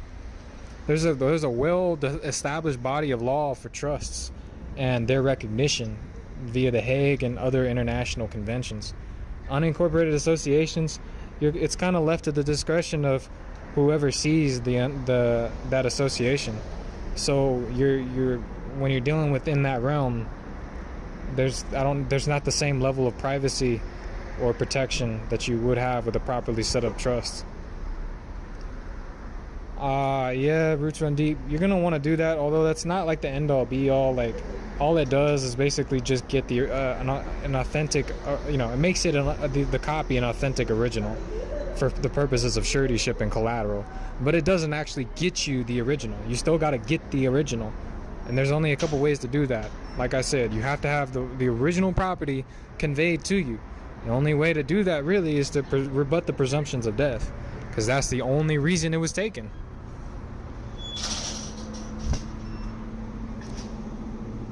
Not for a public employer, but when you get out all the way, they'll give you the assets, they'll give you the funds.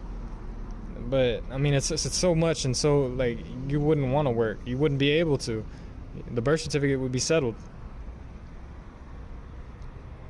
I mean, of course, I got a little experience, Joe. You mean, what you talking about? I got a little experience. I've seen some wild things. I'm not gonna say like exactly what. Like I say like just stick to things strictly natural, and I don't mess with anything chemically or synthetically derived. But I have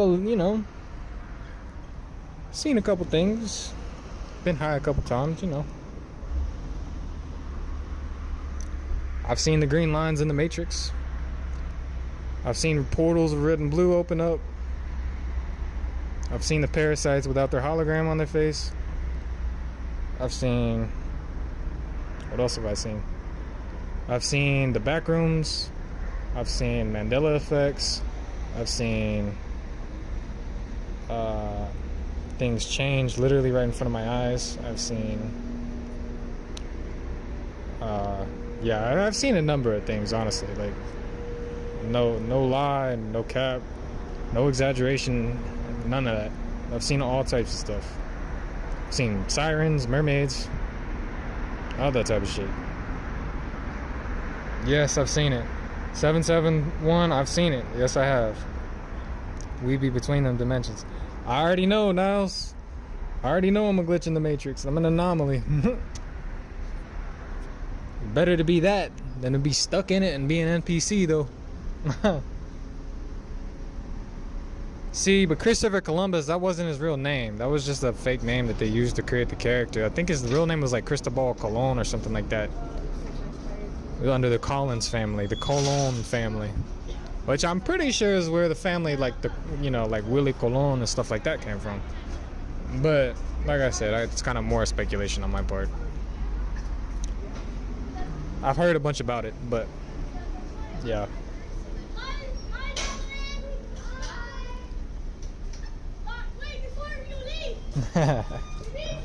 Absolutely.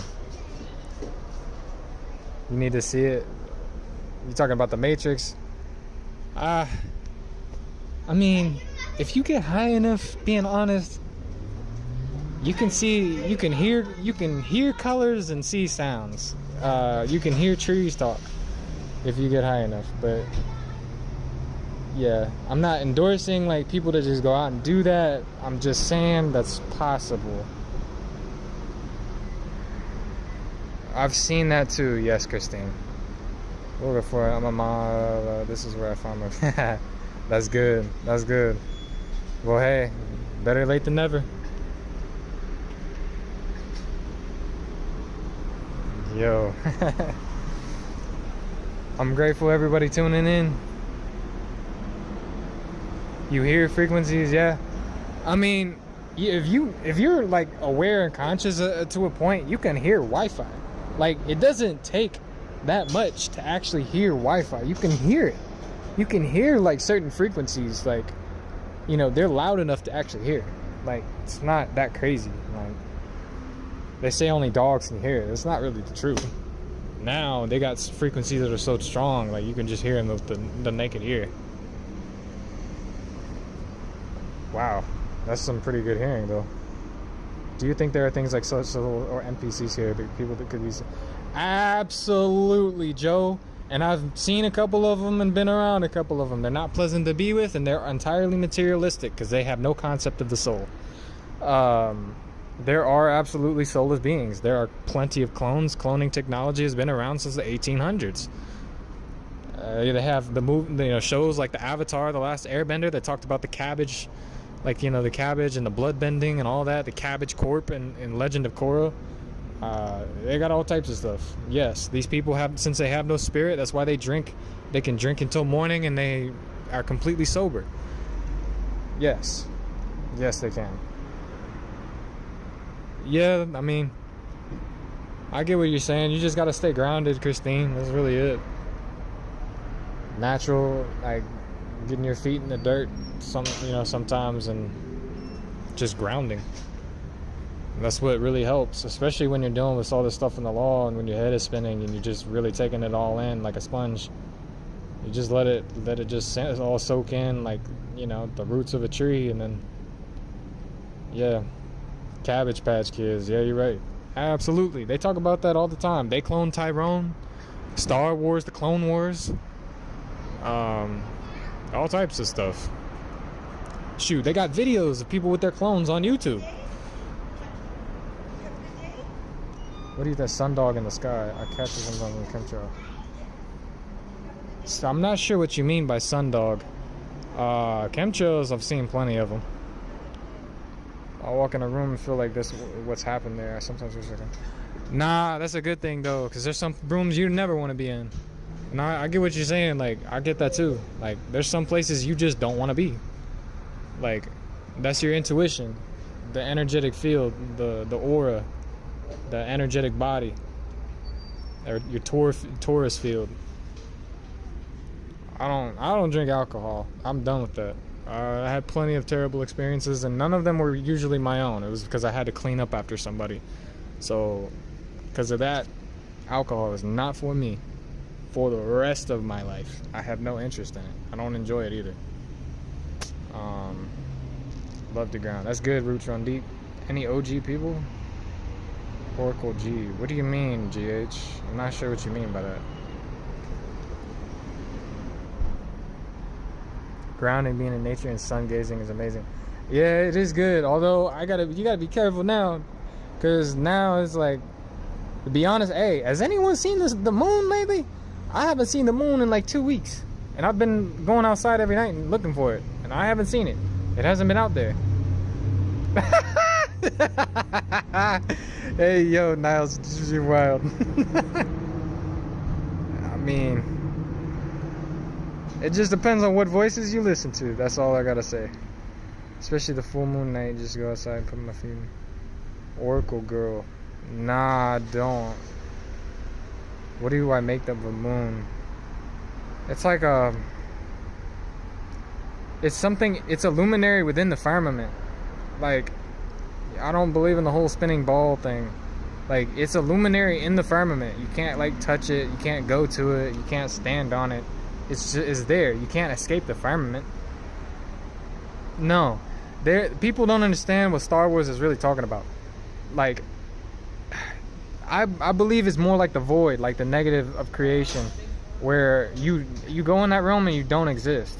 Like, that's what the multiverse is. The multiverse does not exist. There is a single universe, an original timeline that exists, and everything that transgresses or goes outside of that does not exist, because what the Most High declares always comes to pass. That's what they keep talking about with this sacred timeline, and like and shows like Loki and Avengers and all that other stuff, and even the Wolverine versus Deadpool type movie. I don't know. Like I said, I haven't seen it where I'm at in like 2 weeks, so I don't know what happened to it, but I know a new moon is not supposed to last that long. So, I don't know. Huh. It's interesting. Might have to take a look into that.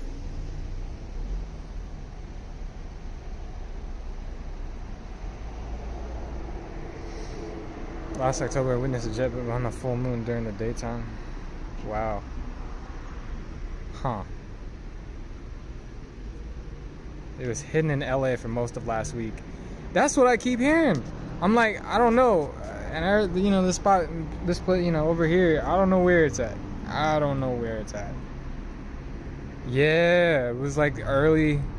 Yeah, it was like early September or late September, early October. It's been crazy. I don't know what's going on, but it's starting to sound biblical all over the place. Yeah. It just reappeared 2 nights ago. That's good, man. I hope hope it really does come over here. I really do. I'm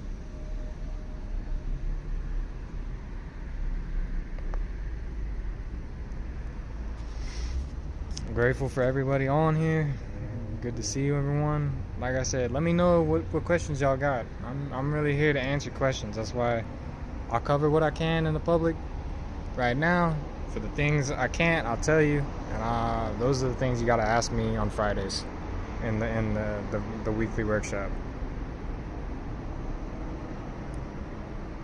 Do you think that the earth had people like a tree makes apples, or do you think people were brought from it? The Most High made man. Man is a creation, but the ability to procreate was granted and entrusted unto Adam.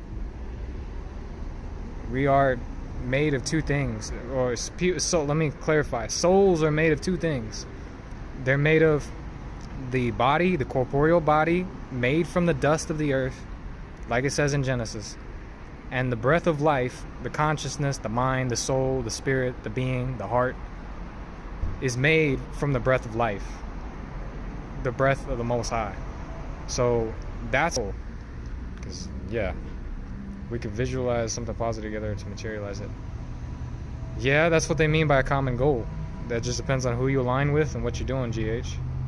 Gazing ain't hit the same since the year started. The color is more white than the one. Yeah, you're right. Everything has been different this year, and the more and more they open up like these LHCs, the Large Hadron Colliders, and stuff like that, the wilder the world gets. Another show that I would recommend is the cutscene movies from Kingdom Hearts 1, 2, and 3 and Recoded, because Kingdom Hearts talks about all types of stuff. All types of stuff. The Keyblade is the executor position. Riku means land, Kairi means sea, Sora means air. You have the jurisdictions of the land, air, and sea.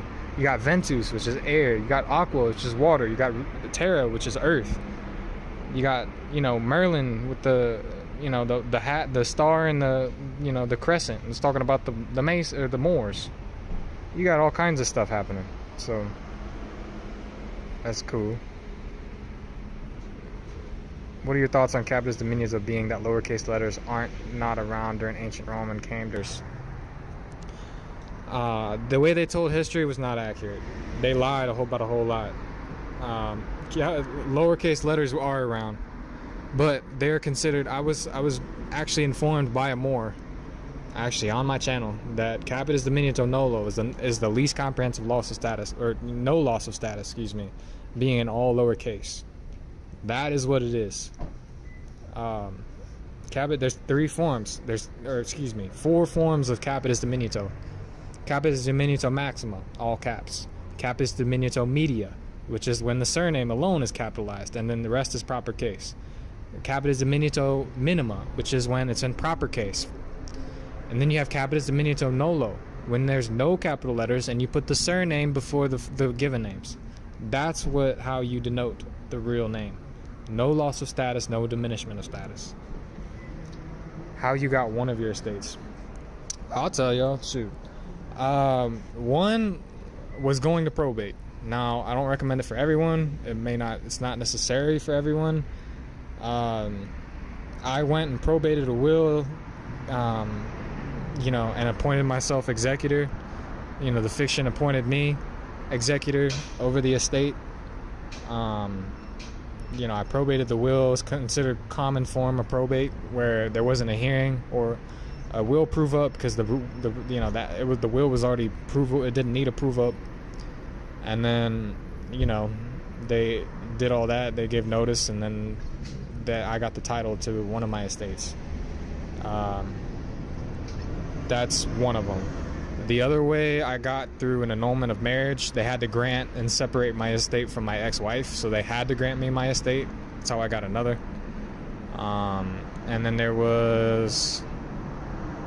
The other one was the name change. The name change creates an equitable estate or a trust in the upper and lower name. So that's the other way.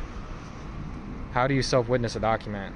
Well, you per se can't do that, but you have 3 persons that can. So the 3 different persons, first, middle, last, first, middle, initial, last, and first and last, are three separate persons.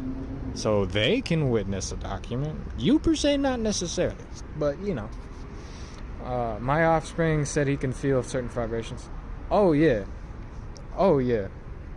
You can tell. 432, when you listen to music in 432, like harp, solfeggio frequencies, all that, they resonate with the soul and they go past the immediate body and the flesh, because they are like universal frequencies that kind of underlie everything. 432 not so much, but it is a healing frequency. But yeah, you can hear the difference when you like stop listening to 440 all the time. You can hear it. You drafted the note. Yeah, I did prepare the will on behalf of the decedent. Yes. And then you have to make sure it's self-proving with an affidavit, depending on the state. Like I said, a lot of it's depending on state laws. That is a way. I'm not saying it's the best way, and I'm not saying it's the most efficient. That's why I keep saying name change, maxima to minima, capitis diminito. And then from that point, you got to take care of all the trust in the state and all that stuff, and recording and conveying and all that type of stuff. And then you got to go and rebut the presumption of death with an actual suit and terminate the entire thing. Depends on what you mean. Like, so working and slaving away from another employer, I absolutely hate. That's part of the reason why I started this business, because I know I've spent so much, invested so much time into this, that I needed to, you know, I wanted to be able to do this and still get compensated for it, and not charge people hundreds of thousands of dollars, and just do, you know, help other people with what I've learned and all that. Like, I going and doing something else. Oh wow, I can see that being that NOLO translates to I do not wish. Well, NOLO also means, you know, not, you know, NOLO contendere, no contest. So when it means no, you know, so for example, capitis meaning head, or the head rights, the ruling city, the principal city. And then capitis diminito. Diminito means diminishment. NOLO means none. So it literally translates to no diminishment of the head. That's what it means, Goldsmith. So when you say capitis diminito nolo, it's actually technically backwards the way it's written. That's no diminishment of the head, no loss of status, no diminishment of rights. No, don't give them a middle name. No. That's a good thing. That means you have fewer derivatives to work with and less headaches to deal with. You still got to do certain things, but like I said, don't give them a middle name. There's no such thing as a middle name. It creates an entity, a human. That's good that they don't have middle names. I'm glad that they don't have them. Like, that's a good thing, believe me. Yeah, there is more than one approach. But like I said, I studied the esoteric meanings all the way until I found the bottom of the rabbit hole, thanks to the Most High. So the Most High handed it to me on a silver platter, really, because I've been studying, I've been doing some work, but like I said, I found it in the right places and the right time. There's only the Most High. Do you help with doing the setup to trust the way? Yeah, I do. I am taking, you know, I am able to set up private trusts, like foreign 9(8) express trusts, things like that, tax treaty purposes. I'm not going to talk about which tax treaty because, like I said, this is public right now. But if you message me, like fill out my contact form, you know, or if you want to get involved with the whatchamacallit, the Friday classes, I do have the replays available where I've actually covered certain parts of that too. But like I said, I do help prepare the paperwork and all that, and I'll go over it and you know, help you do that, because I don't do everything. Like, I can't call for you on behalf of, you know, and call the IRS. I can't, you know, I'm not going to record all that stuff for you, because like there's a lot of liability that way. I can tell you exactly how to do it. I can, you know, like, you know, give you the forms and prepare them and all that, but there's certain things, like I can't literally represent you.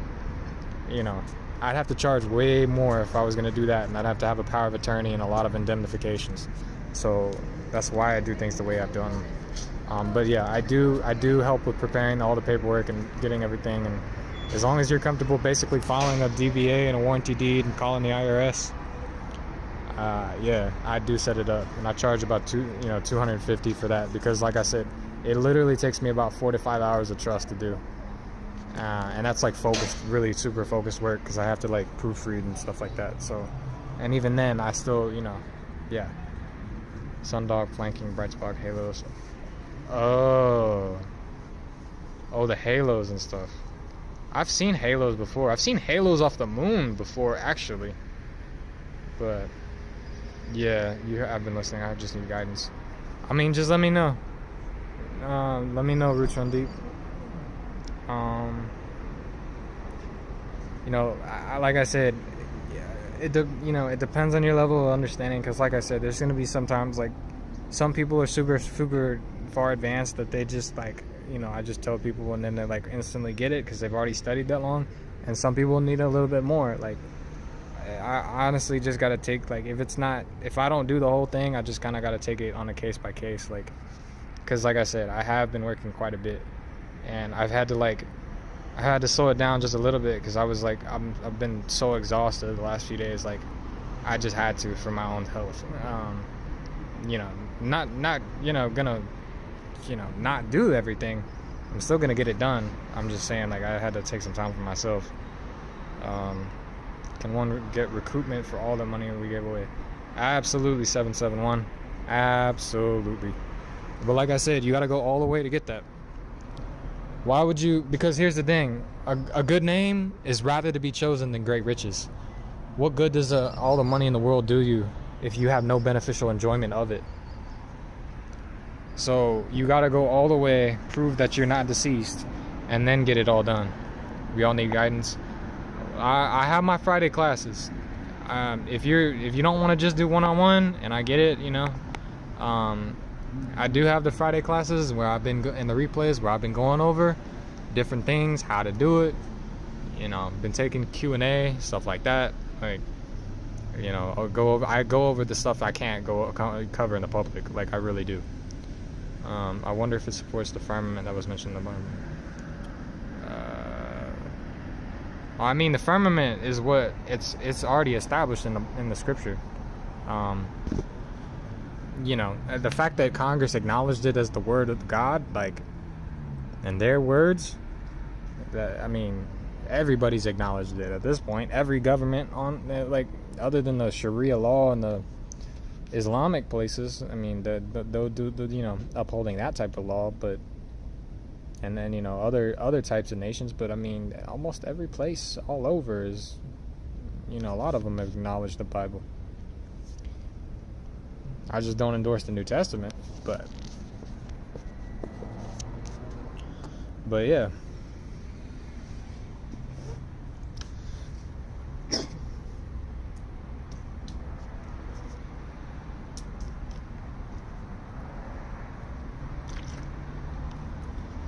Does anyone have any other questions, like, with regards to that type of thing? I know everybody needs guidance, but is there any specific questions that people have in terms of that?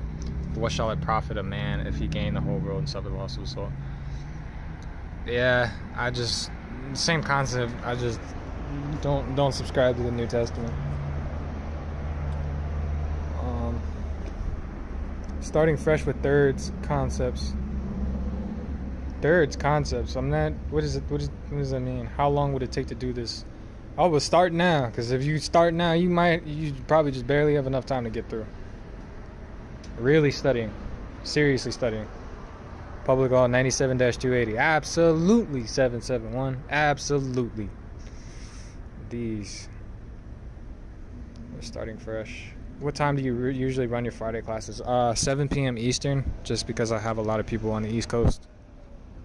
And then it just makes it easier that way. Our deep will of finishes on. All praises and glory to the Most High. I'm just grateful to still be around. Most High is the one that's taught me, like, not exaggerating, not making it up. The Most High has literally taught me. I would go to a point where I'd be like fretting and all that stuff, and then I'd get a little nugget down the path, another golden nugget or a gem. And it was bit by bit, and over time, Most High assembled the pieces for me.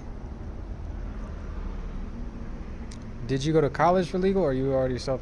No, I never went to college. The most I took was like high school, like dual credit classes, like government and history, and neither one of those was really beneficial for me. One was just watching politics and discussing that the whole time, so it was just talking about fake news, and then the other time history was just fake. So I am actually, for the most part, like in that sense, I am as far as law, like yeah, self-taught. But like I said, the Most High taught me. Like, and I'm not exaggerating. Like, I studied, but if I hadn't had access to the certain things, like just when they appeared on my path, like I wouldn't have this understanding. Like, I really wouldn't. But yeah, no. Originally when I was still thinking of going to college and all that, I'd originally thought of going to school for business administration, but I ended up doing that anyway. So there's really no point.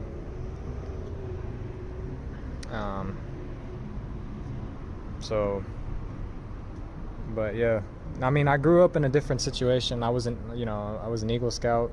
I managed projects. I was in leadership positions.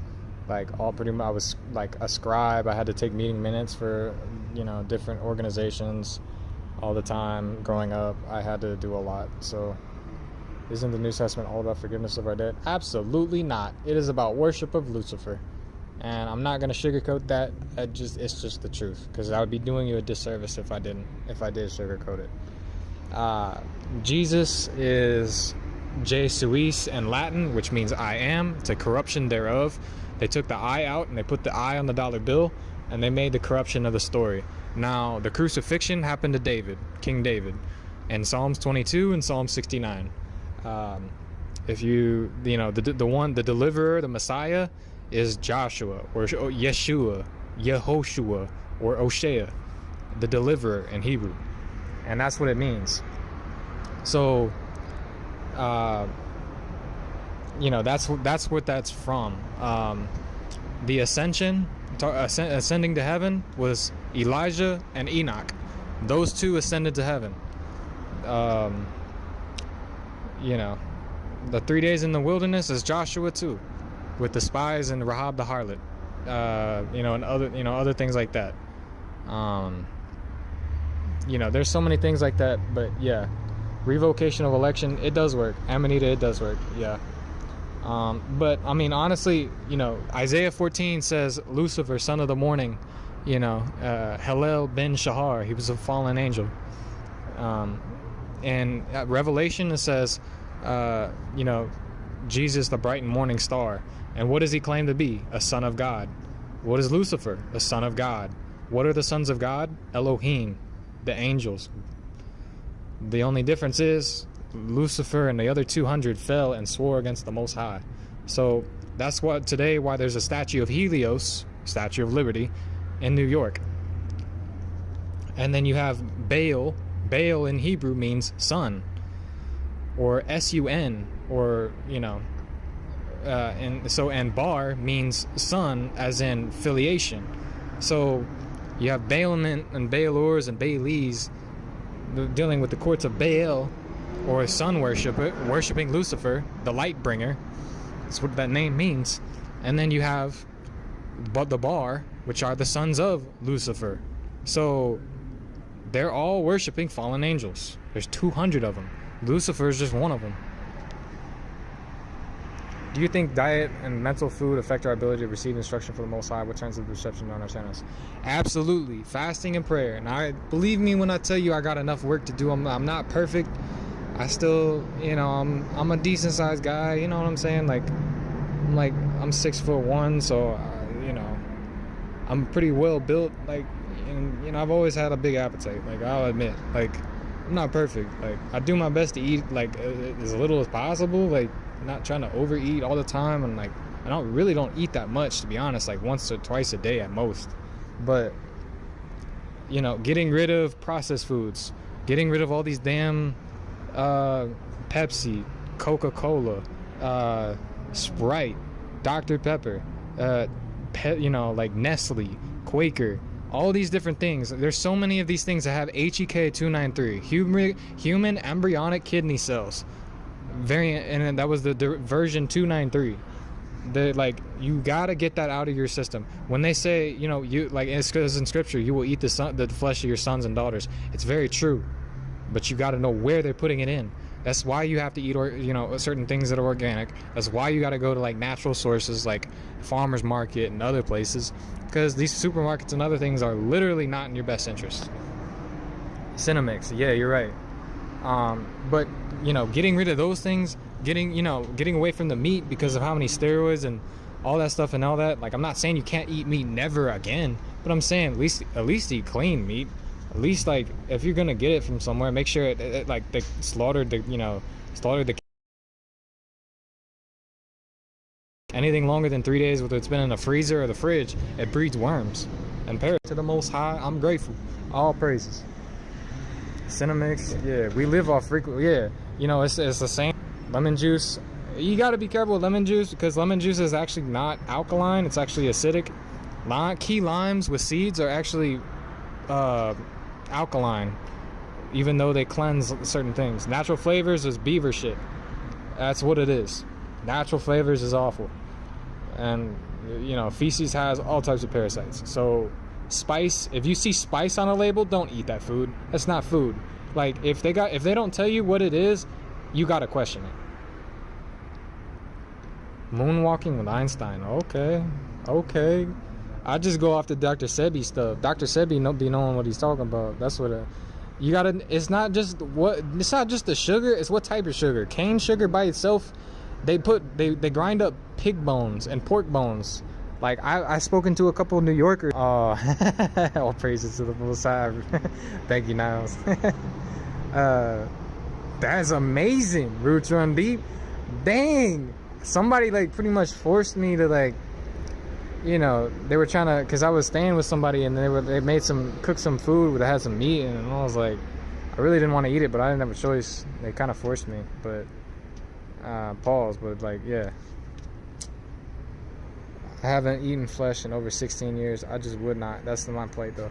I wouldn't either, but I mean, I really don't enjoy it like that. Like, there's only like Passover, certain types of feasts that are supposed to be held, like yeah. Key limes, yeah, absolutely.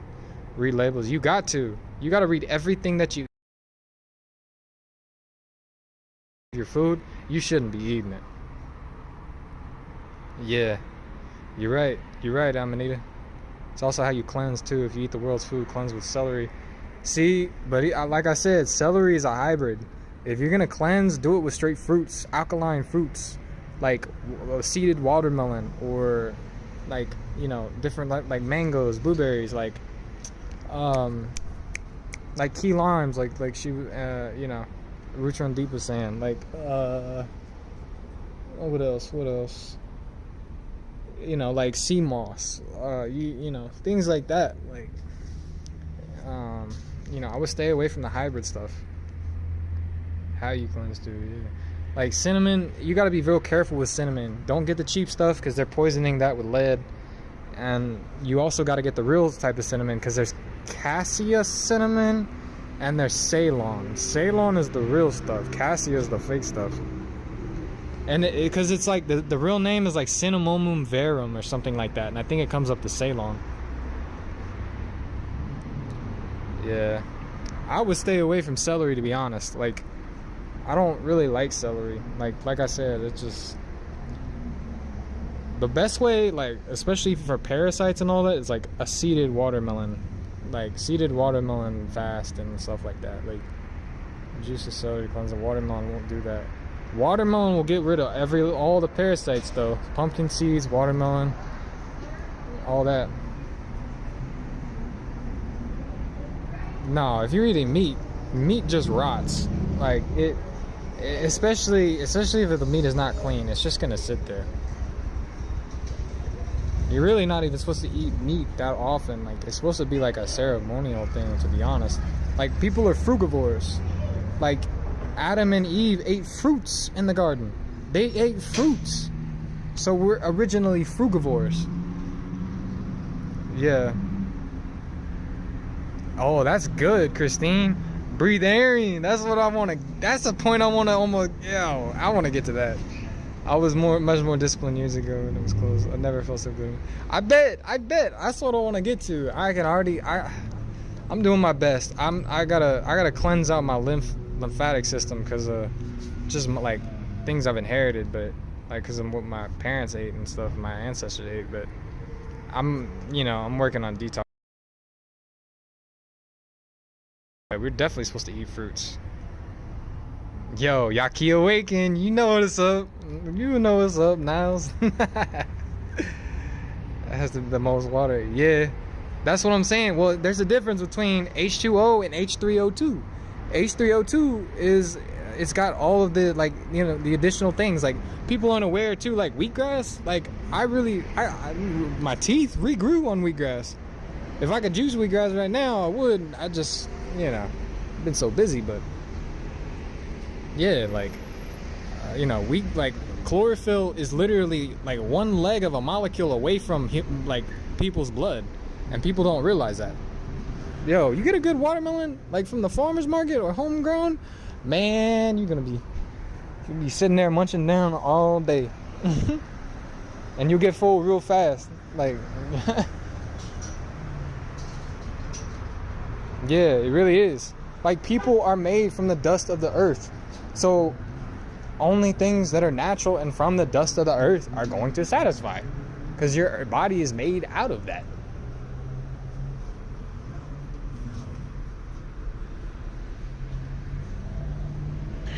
Yeah. You're on plasma, rebuilds. Yeah, and that's what your body does. It gets rid of the toxins, and the only problem, there's so many poisons and toxins in the everything that we eat, and the accumulation from over time, from generations of past defilements of the land. Everything we eat is poisoned or tainted in some way, but you can only do the best that you can, really. Yeah, you're right though. Most everybody got some type of indoctrination. I still got stuff I'm working to break. So nobody, I'm not perfect, but I don't mess with H2O, H3O2. Yo, I can't even. I tried. I went to coconut water, and then it's drinking coconut water instead of H2O, and then I couldn't go back. And I'm like, dang, my body don't even want it. This is technically good water, actually good spring water, but it tastes like it's full of heavy metals. And I'm like, my body won't want it. It just, I get bloated and it don't feel right. Yeah. Well, I won't say that I'm a god necessarily like that, but that breath of life, we have the breath of life in us. That breath of life is directly from the Most High. The body is a temple for the Most High. That's wild roots from deep. I didn't even know about that.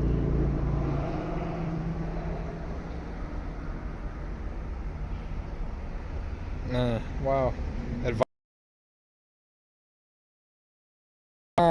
You talking about what I prefer? None of it's good. They're all open. These are all black mirrors. Every technology is a black mirror, especially all these devices, and they're opening up portals into the void. That being said, do I have my preferences? I'm more of an Android guy just because I deal with so many files. Apple has way too many restrictions, and I don't really like it. I've had too many issues with it in the past. I like OnePlus. OnePlus has good Android phones. But it just depends. Honestly, at this point, it's really just a preference of what you're willing to work around now. When you do urine fast, wouldn't believe how pure it gets. Wow. Yes, they were putting adrenochrome in our food and drink. They helped with Travis talk. Travis Scott? You mean Travis Scott? Yeah, Google's software is called Adreno, and then their browser is called Chrome. So you can put that together. How and where H3O2? It's fruit juice, alkaline fruit juice, coconut water, real orange seeded orange juice. But acai, if you can get it. Although I'd stay away from frozen stuff, because frozen food in general, you can get hepatitis, which is another type of parasite. So, you know, I would, if anything, I would get dried fruit and rehydrate it, or not rehydrate it, but like, you know, yeah, with like coconut water or something like that. But that's what I would do. But yeah, like, you know, watermelon juice, seeded watermelon juice, cucurbits, you know, things like that. That's what I would do. GH. Green bubble life. What is that, Mouse? Green bubble life, fourth phase of water. Huh. Oh yeah. Oh yeah. You can tell by the taste. Like I said, H2O does not satisfy me no more. It just don't. I've tried, believe me, and it's like my body's just like don't want it. I'm like, all right, well, guess I gotta make do. Make some changes. So, yeah.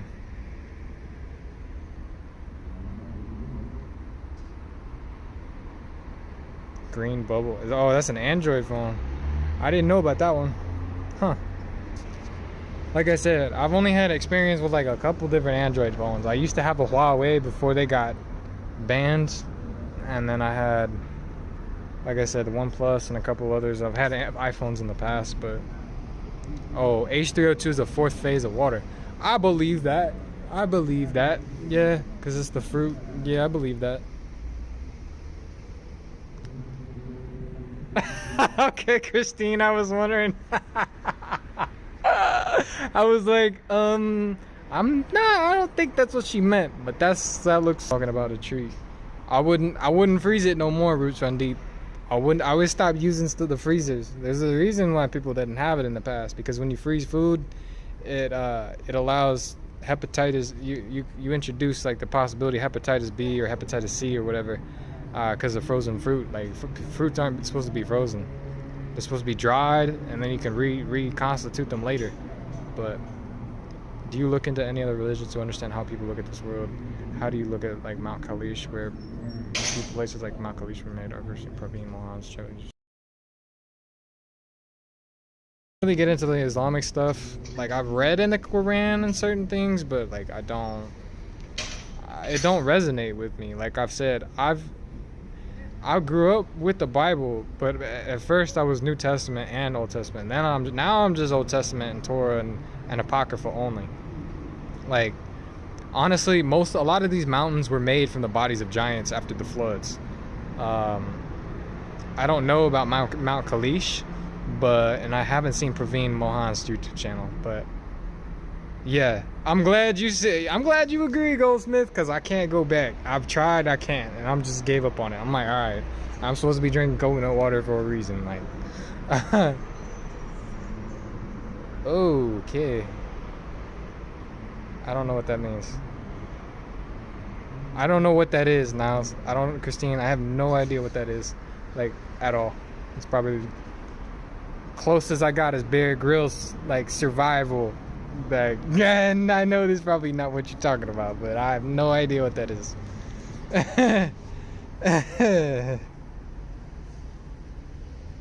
Joshua Tree, California. Oh, you talking about like, oh. Yeah, there's a few different places like that they got giants. There's a few places, honestly.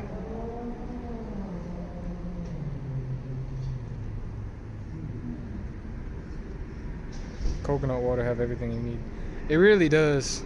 You just got to make sure you get one with the least amount of sugar, because they're entitled per, was it federal regulations or like state law, that I think it's federal, that they can add like X amount of sugar to it. And just you got to be careful which brands you choose. Like Vita Coco, I don't go with that, John. There's other ones, but yeah. Oh heck no. I'm sorry, Richard. I am out on that one. Nope. That's a done diddly nope on me. Nope. Wow. That's another movie. Nope. That's another movie. What does SKV mean? It means for whom the trust exists. The one for, you know, the honestly, since you asked that, I'll pull it up again. But It means, like, it's for the whom the trust exists.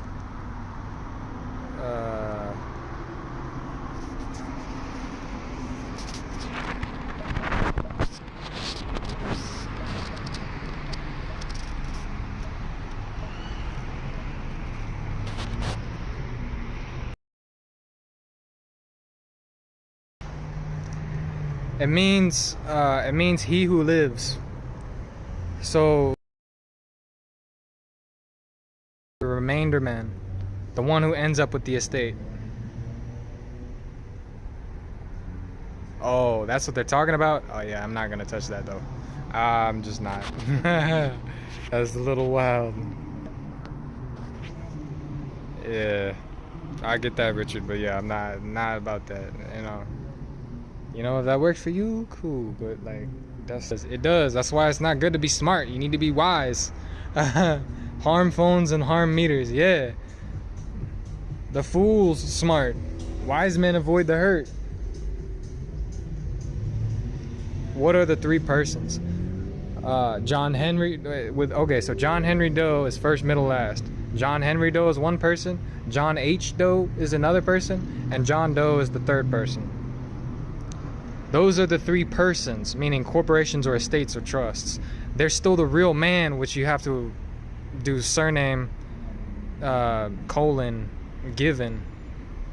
And a lot of times you have to hyphenate the first and middle to get to one name. And that's, you have to do that surname before the given name, always. You always put your family first. If you don't, you thereby are capitalizing on your family name and create a fiction thereof, whether it's an upper and lower or not. That's why it's considered minima. Yeah, Niles, that's what's up. Says KV is of living beneficiary. That's the remainder man. The life tenant that receives the remainder of the estate. Water absolutely has memory. Water absolutely has memory. It has a vibration. It holds its own, you know. If you freeze water after playing certain types of music, it'll retain those different memory, you know, frequencies and core patterns. It does that. Absolutely, it does that.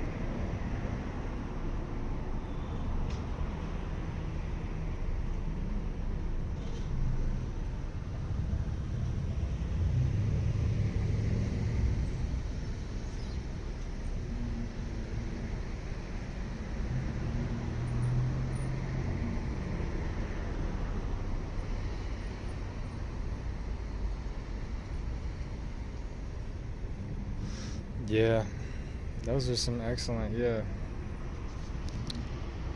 Good question, Mike. Those are and if you're still curious too, Mike, like I do have the SKV videos, part 3, I go over literally how it started. And there's a maxim that, you know, when two acts are necessary to the formation of an estate, the law chiefly regards the original act. The first SKV Act is not 1666 or 1540. It's 1483. And most people aren't aware of that. So it was undone under Richard III.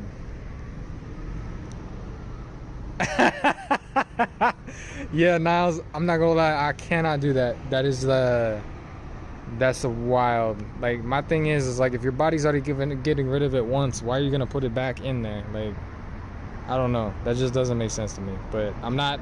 If that works for you, you know, that's you know, that you know, like I said, I'm not going with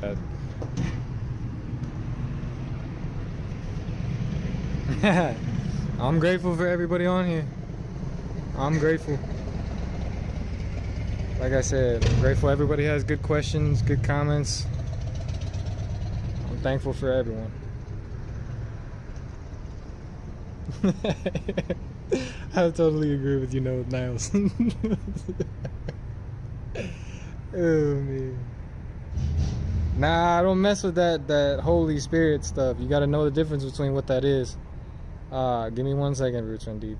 And Mike, I don't go with New Testament either. You'll get hemmed up doing that. The Jesuits established part of the SKV stuff, so you'll get hemmed up. I believe me, you will, if you try to claim that. What's going on, Mike? Because that's where you get pneumonia. Like, all these pneumococcal, all types of diagnosis. Like, it's not a good thing. When you talk about the real spirits, the spirit of the breath of life is wisdom. Wisdom is the breath of life. And in Hebrew, it's chokmah. So these two things have different names. And the Old Testament was never written in Greek initially. So the Greek is an add-on and it's something entirely different. So no, I don't agree with that. Like the Father, Son, the Trinity. That's considered an unholy Trinity. That's really what that is. Honestly, trust per se, but there's a whole bunch of sub-trusts. Roots run deep. Yeah. Channel Master of Earth. What is Master of Earth on YouTube talking about, Christine? I'm not really sure. I've never heard about that. Oh yeah? What are they talking about? Is it like health or law or?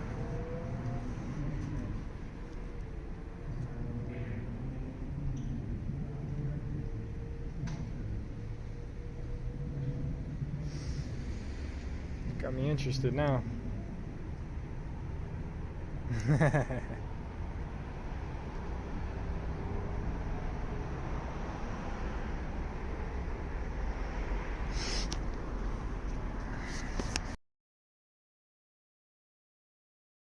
The reversion.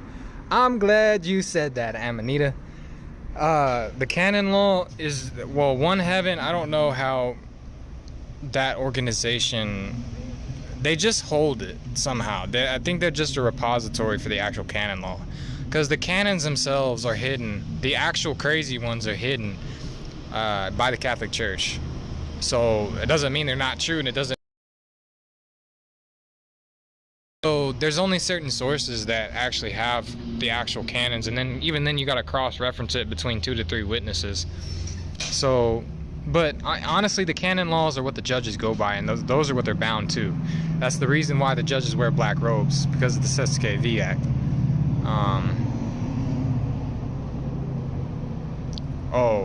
The years they form. Oh, like, what do you mean the year? Oh, 1483, 1662. Oh, I see what you're saying. Roots Run Deep, there's a couple of them. There's 1483, there's 14, there's a bunch of them. I have I don't know, I think you have your, the drive already, or the private library. It's in there. It's like the case text SSKV doc. If you look that up, that's public record too. That's like, but just so people know, it was a case text thing that talked about it. It was like 1483, 1488, 1535, 1540, 1666, 1707, and there might have been a couple in between there. But Archaixes, Jackson Brashears, no, I haven't heard about that, David. Is the Sestike V the name? Is the Sestike the name of the trust or the beneficiary of the trust? It denotes a type of trust, but it also denotes the beneficiary as well, a class of beneficiary, because it's referred to the Sestike use or the Sestike trust, both referring to the beneficiary, but a Sestike V trust is referring to the trust itself. A Sestike trust is talking about the beneficiary. A Sestike use is also referring to the beneficiary of the estate. But it isn't as, and by the way, it is a trust, but is classified as an estate. So, I've been listening to Archaics for a couple years now. Very interesting guy. I don't know anything about him, really. I don't know what he talks about. Interesting to note, though. Like I said, I've just been focusing on something law related, equity related, or I'm reading scripture of some type. That's really what I deal with. And if not, I'm watching a movie. Ooh, I do, yeah. I'm gonna have to see. I'm glad you said, whoever said margin call, I'm so grateful. That has been bugging me for several lives now. Oh my. Oh my. Yeah, that's good. Absolutely, Richard. Absolutely.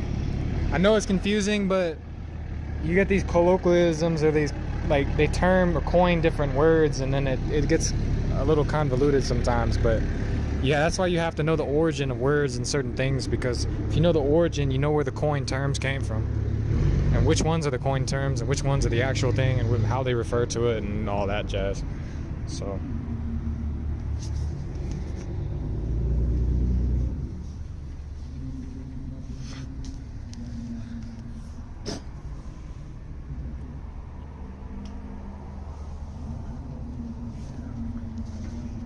incapacitated, Asian majority minor. Does this look right? Yes. Convict leasing, the minor, yes. Mining for information, Bitcoin, crypto, yes. Asian majority, incapacitated,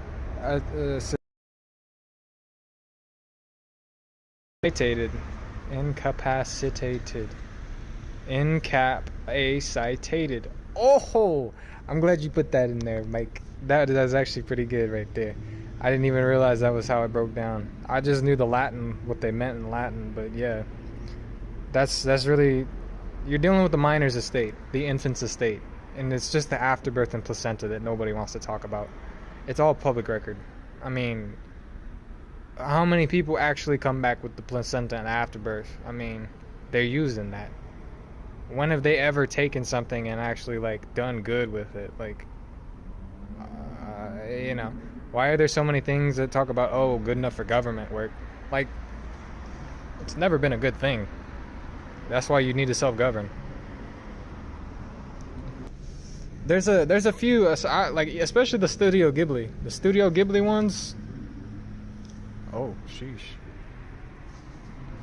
Yeah, especially the Studio Ghibli ones. Like, I recommend those. Like, honestly, if you watch the studio, because Spirited Away, The Boy and the Heron, things like that.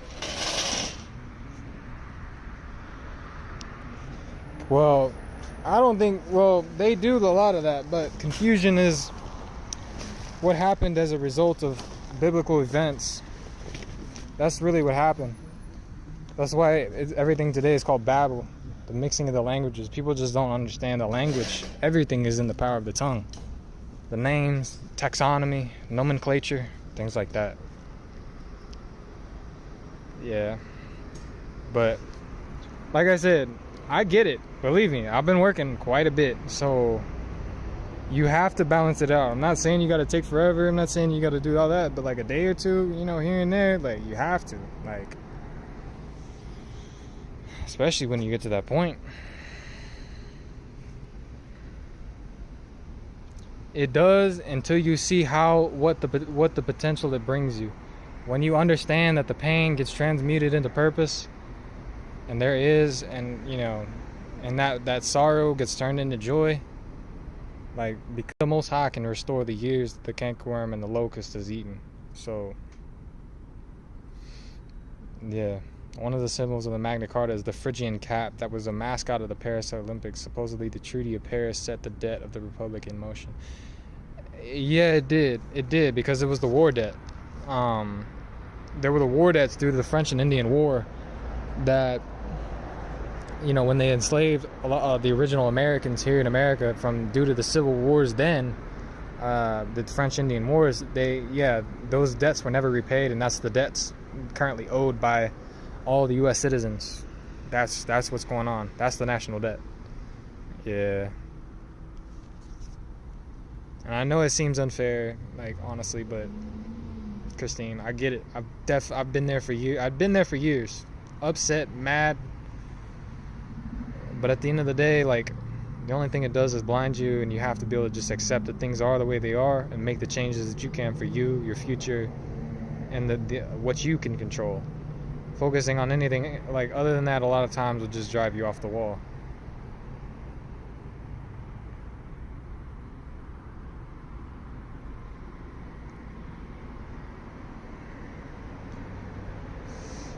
Yeah, it gets wild. It really does. That's wild, though. The Phrygian cap, I know it has a lot to do with it. Although, when you research what the Phrygian cap is, it's kind of gross. But it is something there. Yeah. Magna Carta also has provisions in it talking about the dealing with the rights of men as opposed to humans. So that is something to mention. Something noteworthy.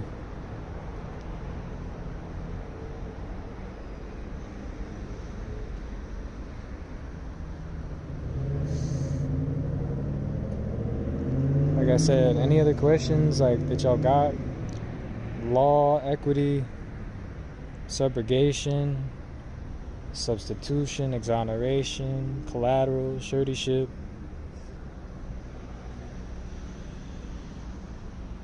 trust, estate.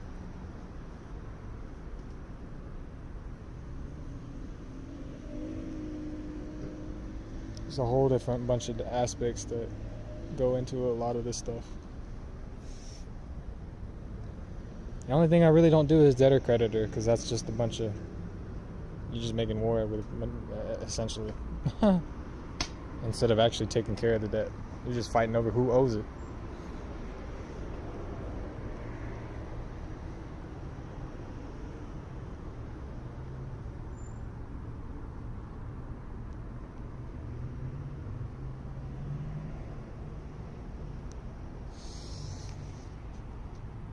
Grateful for everyone. I really am.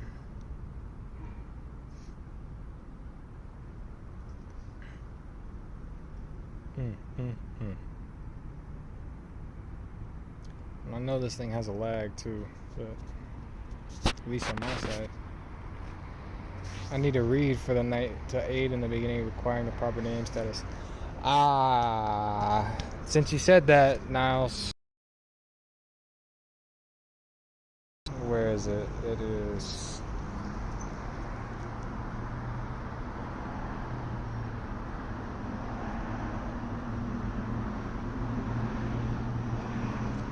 the Magna Carta and others were written into the Imperial Application. I'm gonna have to look. Oh, you about to go hoop? Okay. Yeah. Well, I got something for you now. Have you read book 0%? No, I haven't, but I'm going to take a look at that. Can you elaborate on Father, Son, and Holy Spirit? Give me 1 second, Amanita. Let me just talk about this. It never sat right with me in the past. I was singing along through it. It is the three persons, and I'll touch on that. Give me 1 second. Niles, if you want to talk about this... Hold on. Come on, man. Come on. Why is this thing taking this sweet time? Okay. Give me 1 second, I'll answer. Alright, this is what I would read, Niles. This is what I would read. A treatise on the law concerning names and changes of names. I believe this is the same document that in another live someone told me that the surname is an incorporeal hereditament, which falls under the SKVX, which is why there's a letters patent on it, and that's also considered a bill of lading and all that. That's what I would read. Name changes. Let me see.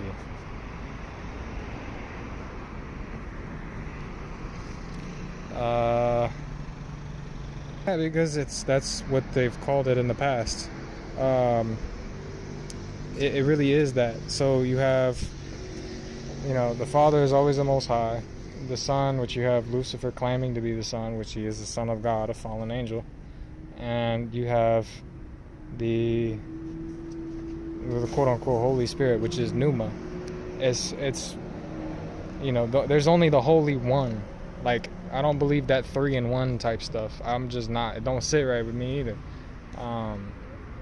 You only have the Most High. Like in Isaiah, the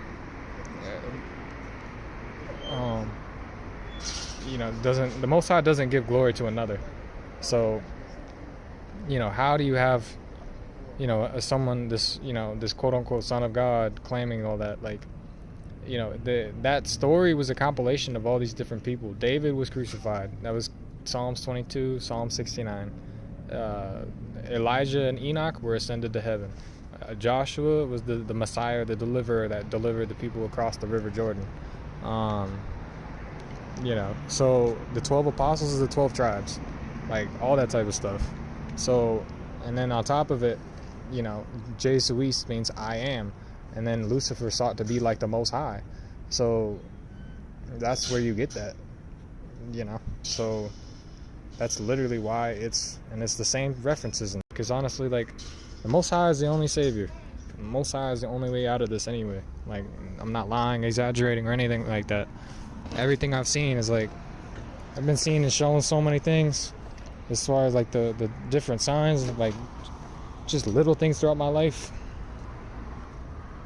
Times I could have been gone, but the Most High spared my life. So people don't even realize, like,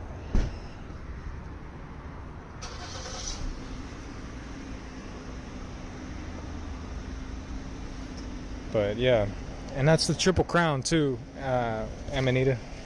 The Triple Crown is, if you look at the places like the Boston Bar Association and certain crowns of certain coats of arms, they show 3 crowns. That's referring to land, air, and sea. That's why I keep talking about Kingdom Hearts, the cutscenes from it, cutscene movies. Kingdom Hearts 1, 2, 3, and Recoded. And those are the 3 persons: first, middle, last; first, middle, initial, last; and first and last. Hey, yeah, that's cool, Niles. Getting in chambers, meeting with a judge to express your role and trust to have a case terminated. Now, you have to allege. I've sealed a court case, although I haven't gotten into chambers. I've handled most of my cases from special appearance, not actually ever having to show up, like, legitimately. Like, that's how, as far as getting into chambers and all that, like, I've had the cases sealed, I've alleged sealed and all that, and had exhibits returned and all that, like, when they didn't do anything what I wanted them to, like, and I mean, it was kind of like my, you gotta allege that there's a trust, and that you don't want to breach the trust, and you have to follow what Christian Walters was talking about, like the notice of interest and statement of interest under supplemental rules of admiralty. The notice is your claim, but you have to be able to, like, you have to look at motions to seal, sealing the record. You have to look at protective orders for trade secret information or confidential commercial information, or sensitive company information, proprietary information, things like that. And then you gotta really, I don't know, it depends on how you present your case and what judge you got, but you get it the right way and you'll get it in the chambers. But like, you have to present it with the maxims and certain things, and know how to seal it per state law, the rules of the rules of civil procedure per state and federal guidelines and things like that. Yeah, they are. Well, the God has been corrupt. Like, God, the term God has been corrupted. Like, it's really just the title of rulership. Like, now, and it sucks, but it's kind of it's gotten to this point at this point. Like,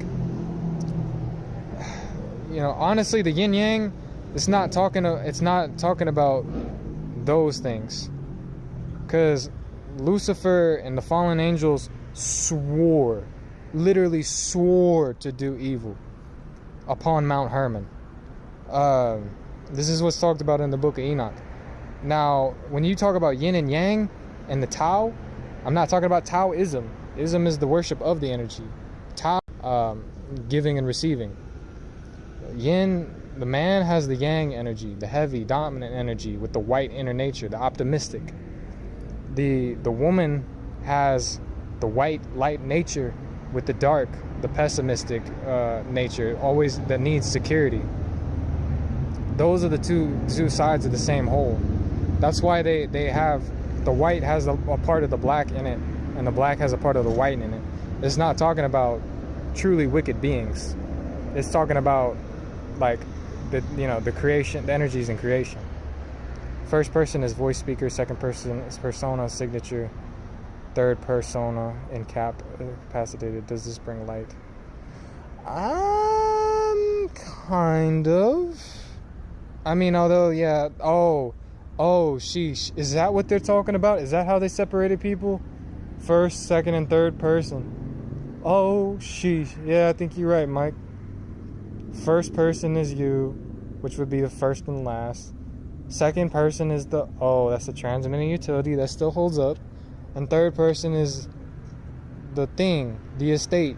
Oh, yeah. No, that does hold weight. That does hold weight. But more importantly, you have to know what it really symbolizes. It symbolizes land, air, and sea, or draw. Forgive me if I pronounce that wrong. It looks like droit, but it is French. It's droit and droit, and it means a double right, and it means a property. You own that based on its bounds of land, air, and sea. From what you truly own is he who owns the soil owns down to the depths of the earth and up to the skies above. That's what that's referring to. So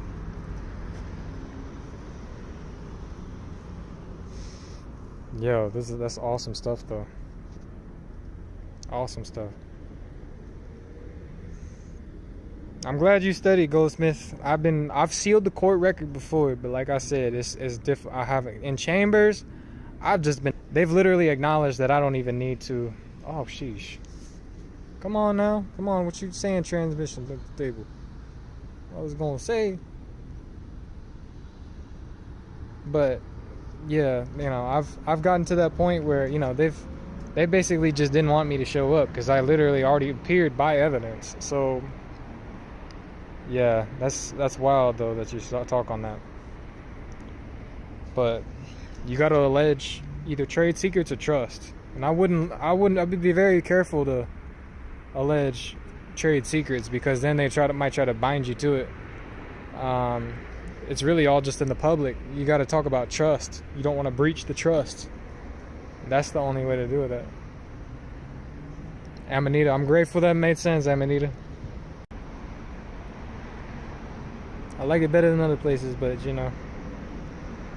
this is different.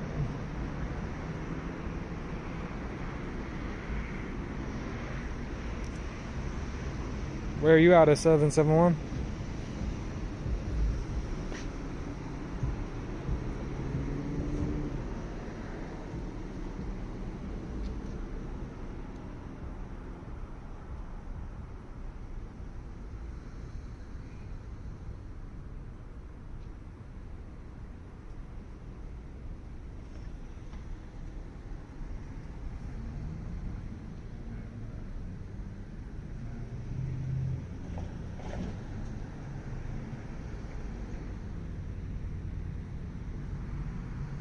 North Dakota. Oh, okay.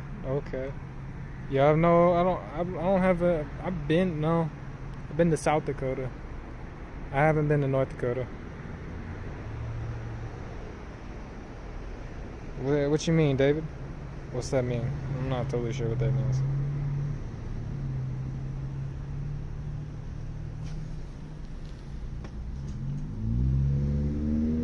I'm grateful for everybody. This is everyone. I'm grateful for all the conversation. This has been good.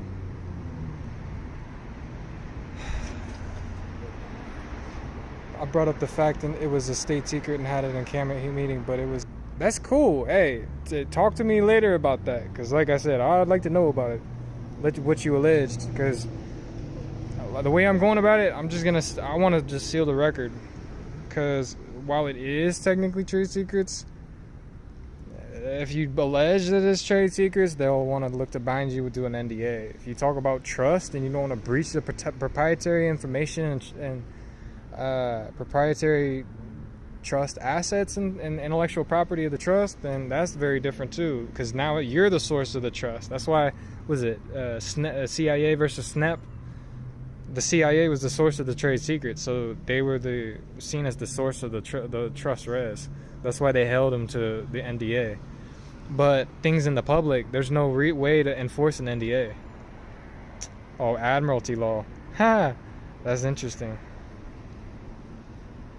I don't even know that. I don't read the New Testament, but I'm gonna have to go and I'll probably check that out later. There's a bunch of stuff in the New Testament. I just don't.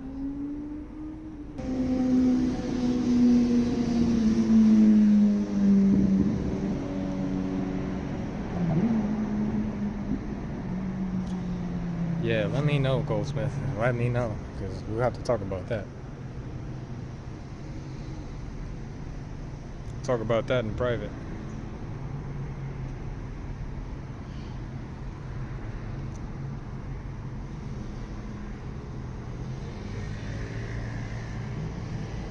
I do have Friday class with the Q&A in there, so, you know. Yeah.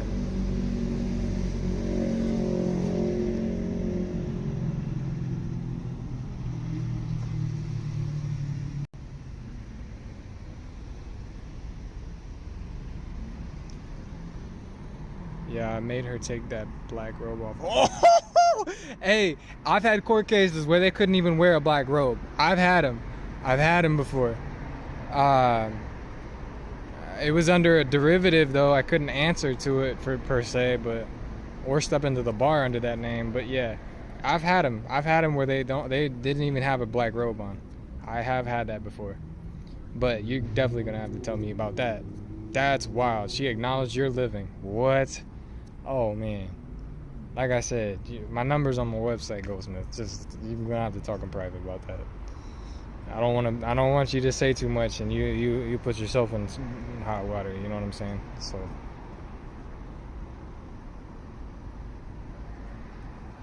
that's good that you were able to do that, though. See, this is what I'm saying. Exclusive equity, NTT, New Trust Technology.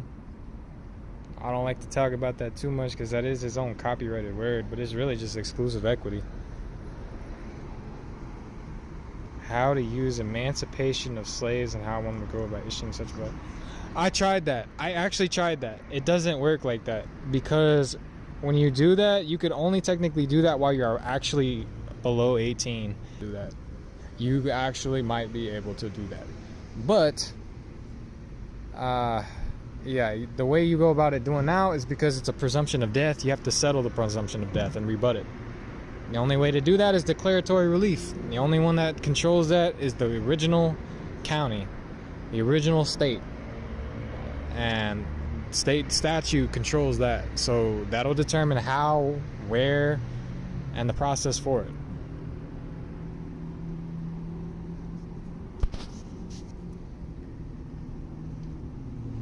But you're on the right track, David.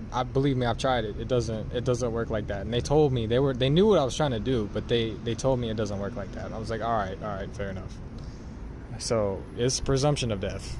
That's what the SESTKV is. Presumed dead, lost at sea, lost in a sea of commerce.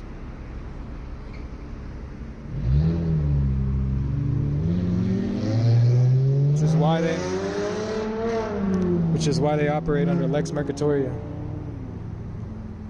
Yep.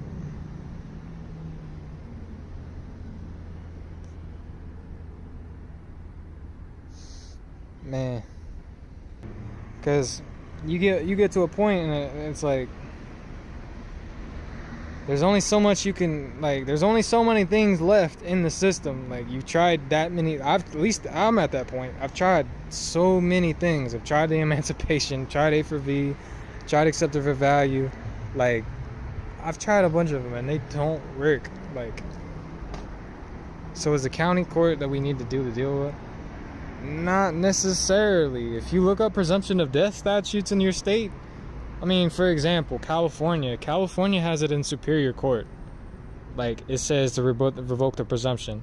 Like, you know, like North Carolina, it talks about how it's formed in civil court, but there's no statutory restoration of a state code, so it follows a general probate, like the larger probate procedures at large. You know, you setting aside the judgments and, you know, declaring a trust and things like that. Like, it just depends on the state you're dealing with. Not every state actually has a restoration of a state code.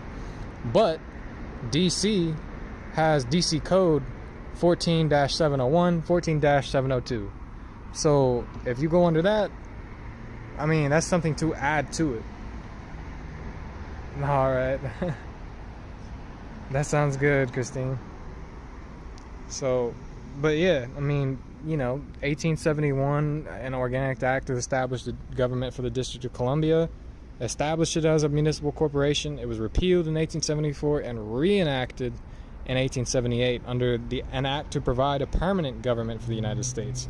And in that same act, it said that the permanent seat of the government of the United States is the District of Columbia, already denoted that it was a corporation. And further in that act, it states that the government, or the District of Columbia, is known as it will continue to be a municipal corporation. What about New York? New York is Iboracum. Their state seal says Novi Iboraki, which means New Iboracum. It just changed the tense because that's how it's written in Latin. It's good to have you, Christine.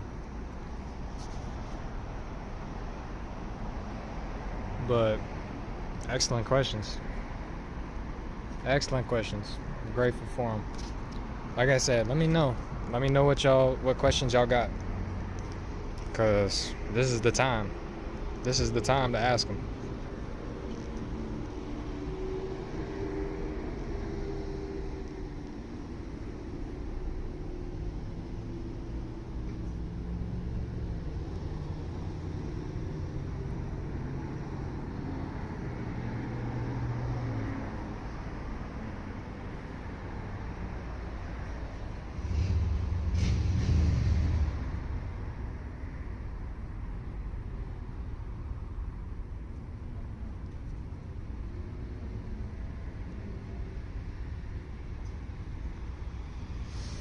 Yeah, let me know, like I said, because there's plenty that we can still talk about.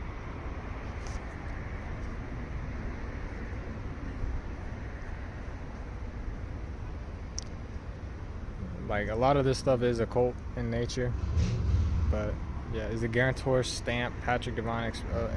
No, it's not. A guarantee is under fidelity and guarantee bonds. Those are dealing with civil and admiralty maritime claims. Those are bailor-bailee relationships or debtor-creditor relationships. I don't really endorse bailor-bailee or debtor-creditor relationships. American National papers that people keep talking about, they have it's called a baby land deed. You do a baby land deed with a warranty deed, properly conveying that deed and all your biological property to a foreign express trust validly set up, with the tax treaty purposes and all that. That's how you claim your child. That's how you claim yourself too. You gotta you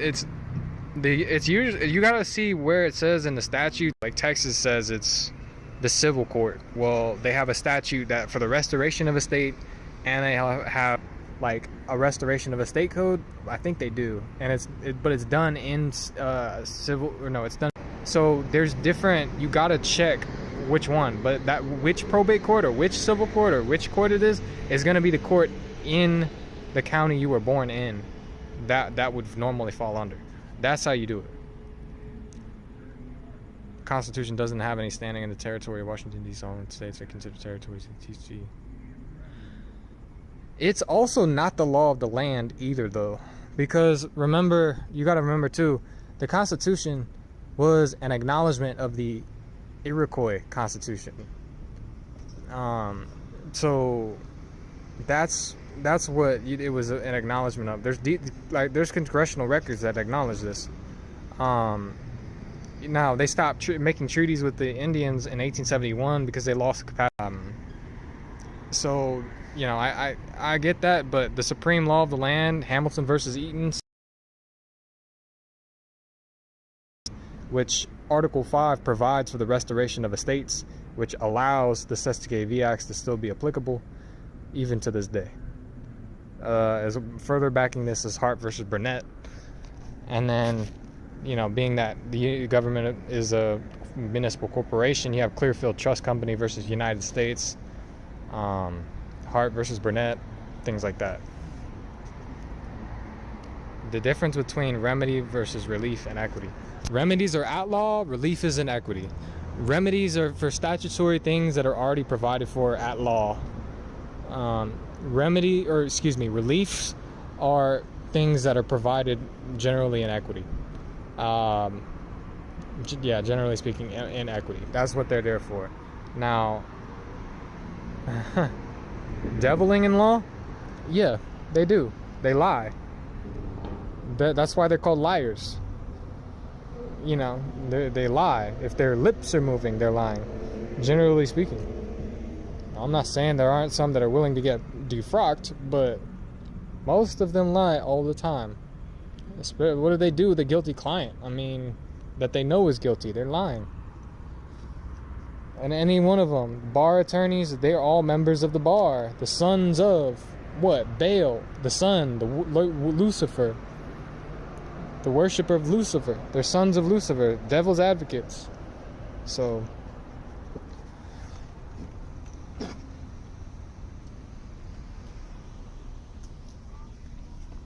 yeah, but you know, they are really that wicked. I wouldn't mess with them, to be honest. And they can't represent you. They can't represent you either.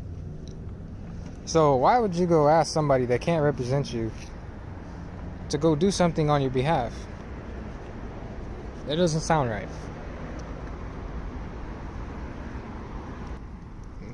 Yeah. Awesome questions. That was excellent, Amanita. Goldsmith, it was good. Mike, it was good. I'm grateful. People have been doing some studying. I can tell by the questions you're asking.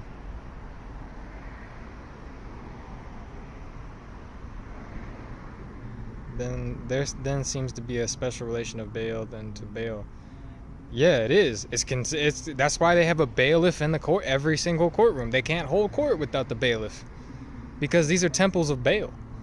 The priests, you have to remember, the courts are supposed to be, they're always spiritual. They're always in reference to the higher being you serve.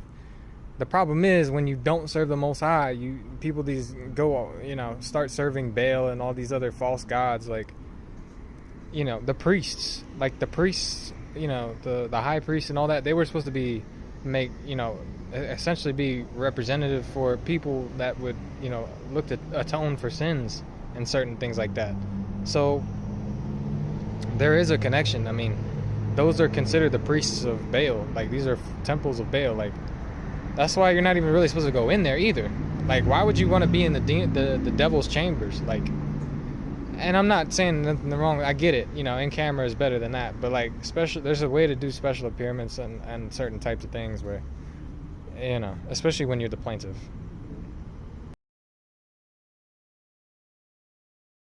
Like, what you mean? I don't go by apostilles, because apostille means apostle in New Testament. What does it do? Just authenticated the death certificate. Like, I still gotta annul that thing. I still need declaratory relief. I mean, yeah, that's why they sit up on high, because you're dealing with different things. And then they're just pirate courts, really. They're just parlaying with people. So, yeah, they're sitting on the bench, seeing what they can get out of people as the sureties on the case. That's why you have the court report the capital gains, like, or you do an audit. If you do an audit, I mean, what can they say? The IRS goes in, claims up the court bonds. Depending on the situation, and mind you, due diligence required. I'm not liable for anything, but like I said, that's just something to be aware of. But that being said, I've gotten audits on a couple cases, and it has worked.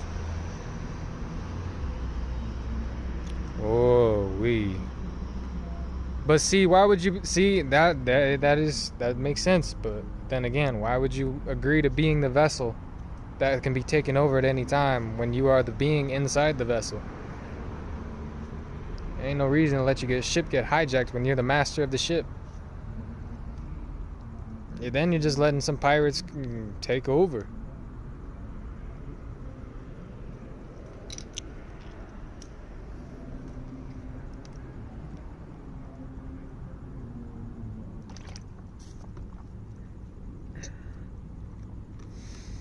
Yeah.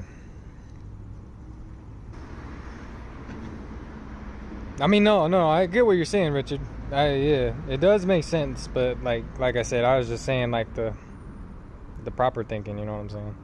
We were taught to be scared of the IRS, when really they are there to enforce our authority. All they're there is to balance the books.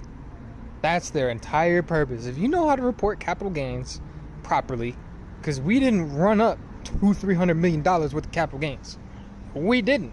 I mean, I can't speak for everyone, but I didn't. So when they bankroll the case and certain things, and they send you a bill for small amounts, and they got $200-300 million worth of capital gains liability because they obtained a margin account and ran it up that high, that's not my fault. I mean, I got to report it, but that's not my fault. Like, from what I understand, when you get everything set up, the IRS becomes your treasurer. They become the accountant. The ecclesiastical goods are supposed to be with the bishop or the pope. Like I said, I'm going after. I want my soul back. Nah, but they did it in your name, which is identity theft, and under the SSKV, they'll still hold it as valid. I hate it, but it's true. So the only thing you can do is properly report it, properly shift the liability of the tax that was created, and then demand an audit in the kindest way possible in a request, and then they go after and do it. When you set up the records the right way, they do it. If you're acting in good faith and you properly report the taxes, and what are they gonna say what you want? And solo proprio. Yeah. Yeah. We were to learn our ABCs. That's what I'm saying. The ABCs: rights, titles, and interests. Like Christian Walters was saying all these years. Rights, titles, and interests. So, yeah, soul searching, David. I know. I had a judge tell me that too. Believe me, I know. Yeah. Yeah, and that's what I'm saying. Like, but I know where it ended up, and I know who's got control over the cannons. So I know where it went. I just, do what you can. I know the last place it was, so I'm gonna go after that. Prove the breach of trust with the initial trustee. That's the presumption of death. You revoke the presumption of death, the reversion of property happens. Because there's no reason for a separate estate now. You're living, own anything.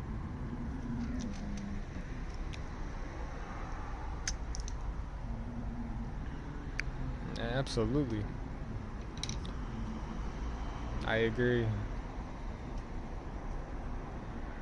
It seems I have to train myself to read the whites on the paper rather than the black ink, like in the Matrix. You have to be able to read between the lines, Amanita. You have to read in between the lines, because if you don't, like, there's a lot more that's implied than what's stated expressly. Because a lot of this is understanding implications. If you understand how to, if you know how to see and understand implications of certain things and be able to see the causality of certain things and what they do, like, that's that you have to understand both sides of the chessboard, black and white. You have to be able to see both. They form Tao, pure creative energy. I'm not endorsing Taoism or Buddhism or anything. I'm just talking about they based it off of a real truth. Well, you got to be able to read the letter of the law and the spirit of the law. And what's written, what's in between the lines is what the spirit of the law. The letter of the law is what's expressly stated. So you have to be able to understand the both of them. And if they differ, then it's deceitful. But yeah, you do have to be able to read that. So I'm grateful it clicked, Richard. I'm really grateful, because yeah, like I said, the IRS is your best friend when you know how to pay your taxes right. I mean, there's not really a way to pay the taxes per se, but there is a way to extinguish it. To extinguish the obligation, to merge the titles, to terminate the trust, and wind up the entire debt owed is the proper way to say that. But pay it, there's no way to pay it. So all you can do is extinguish the debt. Absolutely. And like, you know, like I can go into more in depth like on my Friday classes. Like, you know, I can't talk about everything on here like right now. But yeah, my Friday classes, like, I really go into it.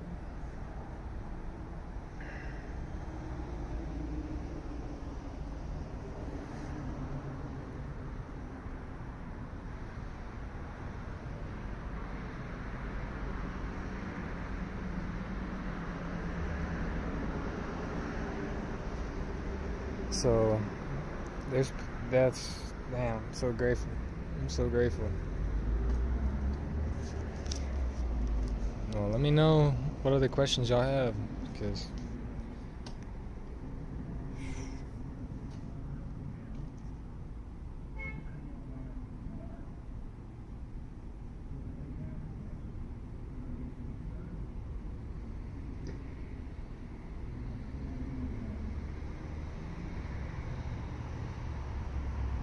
I need to find out what 7 p.m. That's wild. I'm getting a few people from Australia and other places like that. That is wild.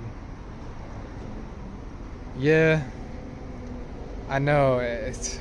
I'm not sure because there's a couple of time zones in Australia. So that's why I picked.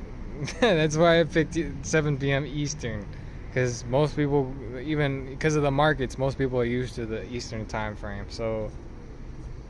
Yeah, I'm not sure what that is, like, to be honest, in Australian time.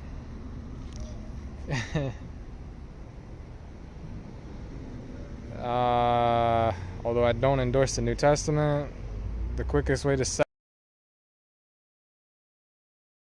a debt in another entity, assign the liability, apply the right amount of assets, process to enforce it, and then request an audit. And that's the most I can say in the public. I'm sorry. I just can't go into it too much further. Like, you're going to have to talk to me tomorrow, David. Like, I'm just not able to talk about it. There's literally acts of Congress that prevent me from doing so. I'm just not able to. Yo, you're not lying about that being down under.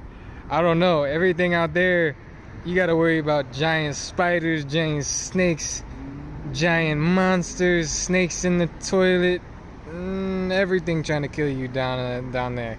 I really don't know. It's cool, but I don't know.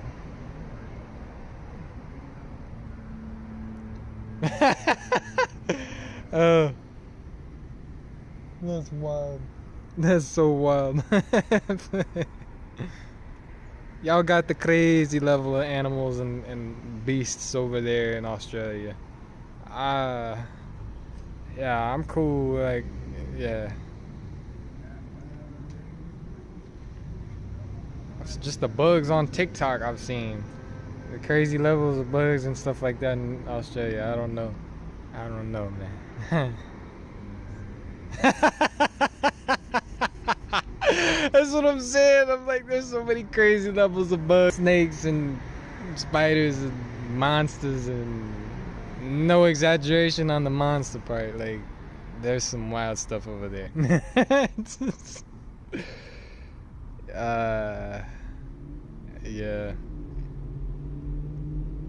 Yeah, it's... Well, here it is the land of the free. It's the land of the Freemasons.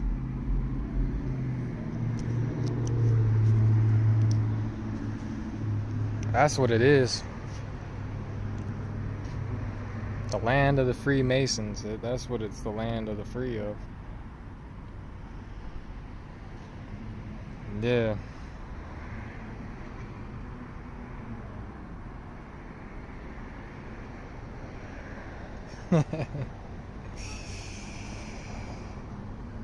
Eh.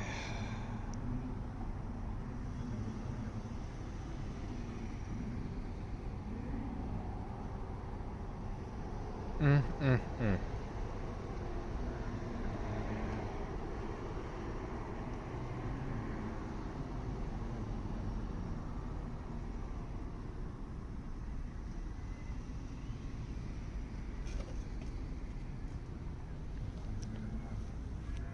Yeah. I'm gonna see. Anybody got any movie recommendations? Like some wild stuff. Oh, absolutely, Richard. Absolutely. I know. There's monsters out here too, but the worst ones are definitely in the governments. 100%. It don't matter where you are. They got treaties with them Jones too. Don't go to the national parks alone. Don't do it. Just don't do it. Can you identify some white trust characteristic books versus black trust characteristic books? Yeah, absolutely. White Trust, same as Christian Walters, the Treatise on the Law of Trusts by Lewin, 1888. That's an example of the White Trust, and in it, it's talking about fiat, the uses, and things like that. That's what I would say. The Black Trust is the LLC, the corporation. It's a statutory vehicle. That's what the Black Trust is. The Black Trust is just the CFRs. Code of Federal Regulations, United States codes. That's for the Black Trust. But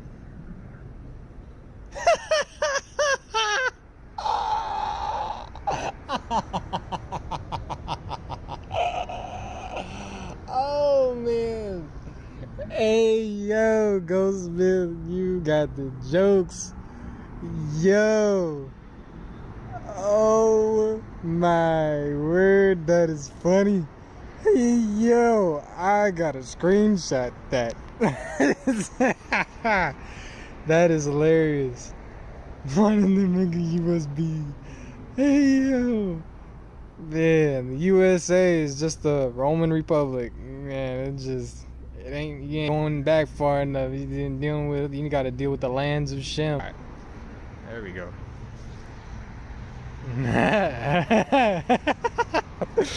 Lateral thinking. Hey yo. That's funny though. That's super funny.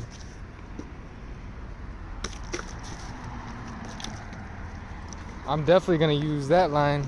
I definitely gotta use that. Whew. I know I've heard that before, but that was perfect timing. Shoot.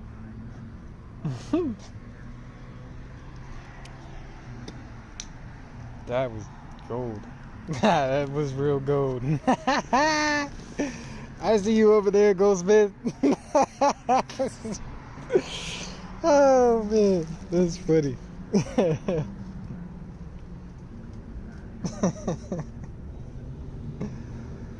Oh wow.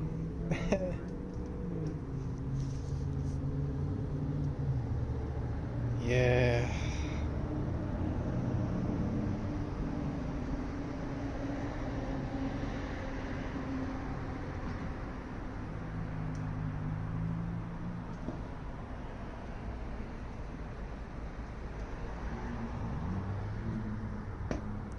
Like I said, any other questions? I know we covered a lot, and everybody's had amazing questions, honestly. So, somebody asked me what type of music do I listen to, though. Oh, David Robinson. Oh, David Robinson. You're talking about that David Robinson. To be honest, I haven't really checked out all those books like that. There's a bunch of wealth and financial books that I really should have checked out, but I just didn't.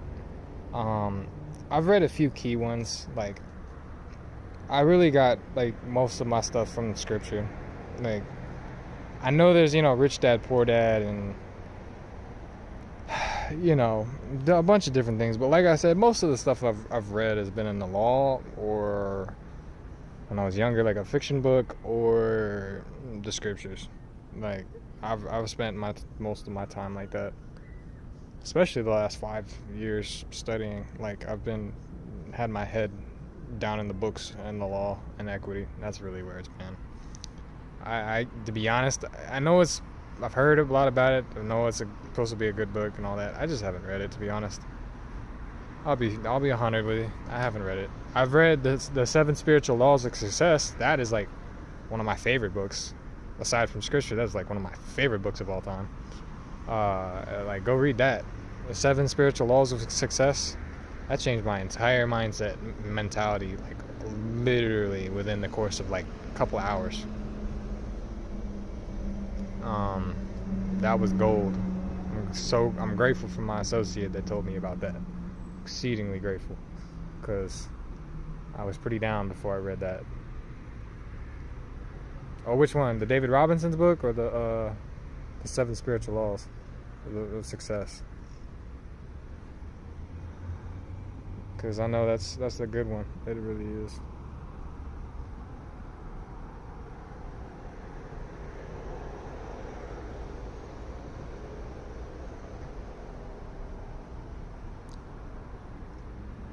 If you're into trading, The Market Maker's Matrix is good.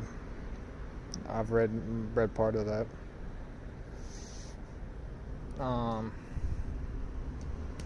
What else? Oh, 7 Spiritual. They got it online for free too, though. But I get it if you want a hard copy. They got it all over the place though. And PDFs. 7 Spiritual Laws is like I said, it's one of my favorite books I've ever read. And it's not very long either. But before that, because of my upbringing, like, I did not understand how the universe works and creation works. Like, it makes so much sense. Never ending story. I think I've seen that. That's the one with the cartoon, like, hold on. Oh yeah, you a hard copy? Okay, yeah, I don't blame you on that.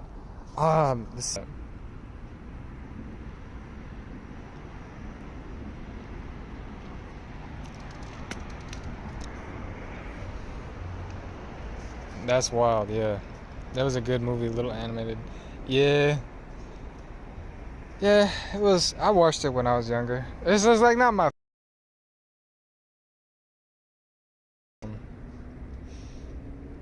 What else have I seen? I've seen so many shows though. Like, Hell's Paradise.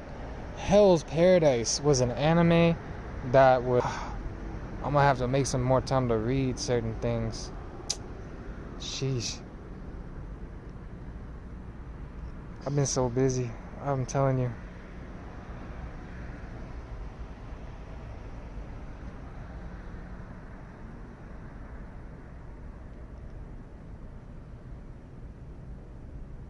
Is that the actual name, Mike? Is that legit the actual name? I watched a decent amount of SpongeBob.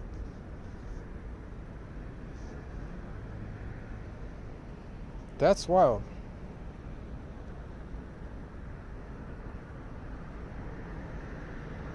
My go-to, I really have several go-tos. It just depends on where you find the definition that you're looking for. I would usually go to whatchamacallit. I usually go to Bouvier's. I like Bouvier's, although it's difficult finding. Like, I need a whole hard copy. I like Anderson's. It doesn't have everything in there. Black's Law is like the standard, you know. 3rd, 4th, 5th. You know, the earlier versions sell a lot more. Valentine's has some different I'm looking for, really. Because like I said, Valentine's has the human definition, the sea monster thing, and then, you know, there's other dictionaries as well. There's supposed to be like Thompson's Dictionary Banking, which has some wild stuff in it. You know, but yeah, for the most part, like, it's like mainly like Thompson's Dictionary Banking. And then I really just go to find who coined the term, and it depends on the usage and what title. But yeah, because you have a whole bunch of slip codes, and not every definition is applicable across the board. But 18, yeah. Oh, I forgot about that. That is an excellent one. I do, American is in Webster's 1828. Yeah, you're right on that. Webster's 1828 is good. I just haven't dug around in it, to be honest. But I know that it's got some wild stuff in there. What's your take on resets, mud floods, world catastrophe type events? I'm kind of more the opinion that a lot of the mud floods were as a result of the flood, like the Great Flood. Because some of these things, I don't know. And it's kind of hard to tell, because some of the buildings, they might have been post-Diluvian. Because when you start talking about that type of stuff, you talk about antediluvian and stuff like that, and post-Diluvian stuff.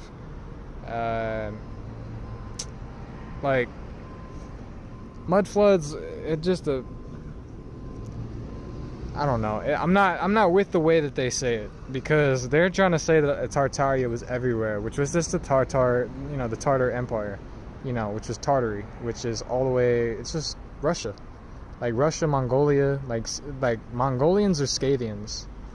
They're Japhetic in nature, and they're more related to Russians or other people than they would be necessarily to. They are related to it, but as far as initial ancestry, it does differ. But honestly, I really just think that everything happened according to the scripture. The Great Flood, from Noah. I believe that everyone, every soul, per se, because there are NPCs that were created out of nothing, and apes and other things like that, and clones. But all the souls upon the earth, I believe, are descended from either Noah, all of them descended from Noah, and either Shem, Ham, or Japheth on their father's side. So that's what I believe. 2030 and 2050. What? I didn't know that. I might have to check that out, Mike. Oh, sheesh. SpongeBob SquarePants plaintiff versus estate. What? I'm gonna have to check that out. I don't know if that's a parody or what, but I'm gonna have to check it out. That's interesting.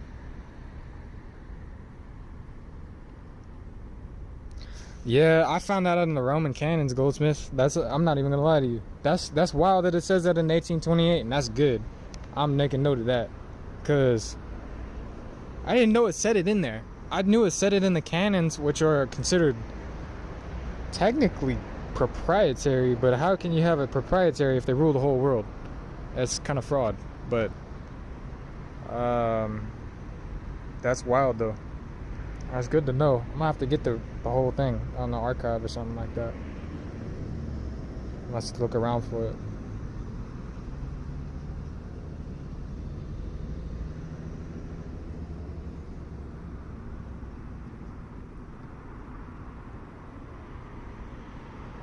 Yeah, they are. Every state is its own country, and it's all considered e-states. So all of these e-states or states are under estate law. That's why they're taxed under British law, but they're not sovereign. That's why you have certain things like the Dominion of Canada. You have certain dominions, royalties, monarchies. It goes all the way back. When you have fee simple absolute ownership, that is a complete and total monarchy. So just so you're aware, that's what that is. But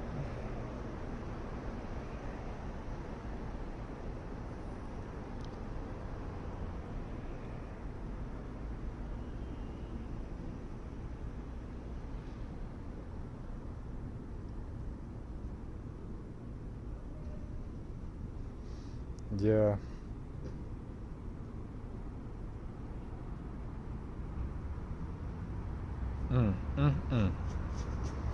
That's good though. That's real good.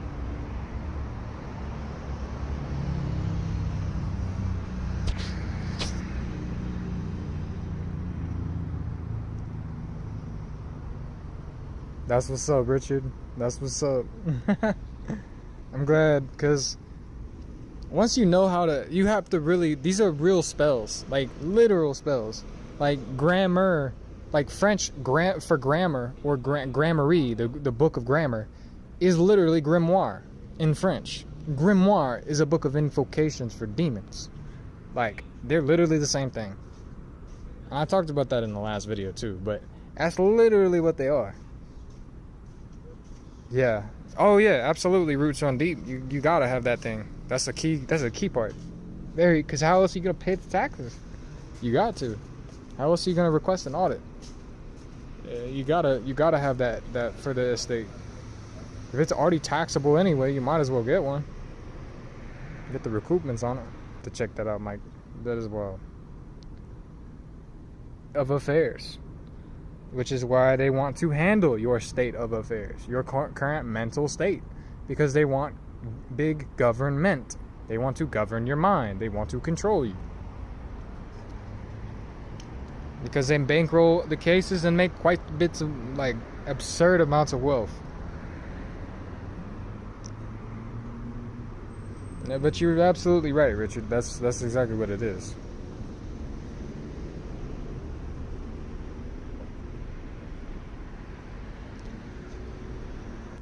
That you become the entity that you control. You don't want to become the entity. The whole point is separating yourself from the entity and becoming over it and standing on it. There's only two. It's akin to the doppelganger. The doppelganger is the version of that image in the mirror. Quite literally. I'm not speaking figuratively. It's quite literal when I say that. You are literally becoming, well, your reflection, and being the reflection instead of being.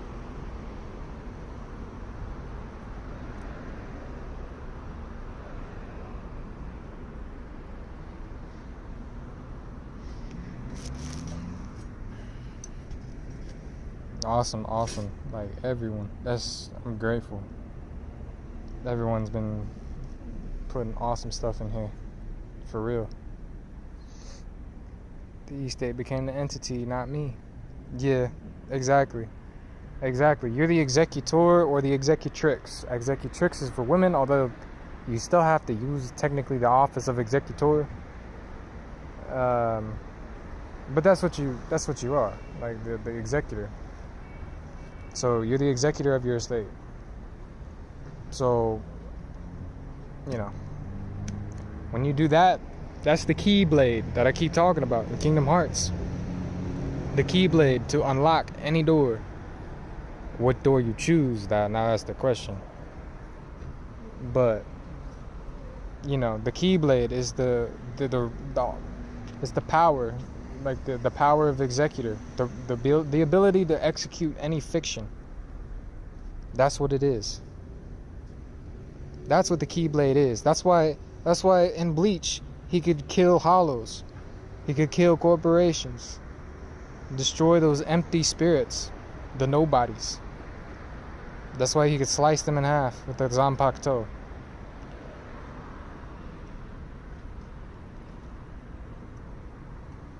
And the hollows had no souls. All they had was a white mask to hold and tether them to the corporeal realm. That's all they had.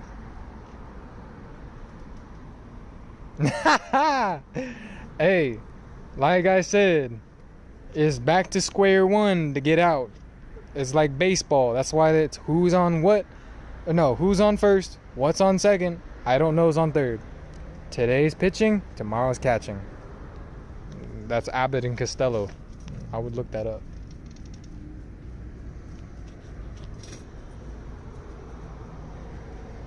I would definitely look that up.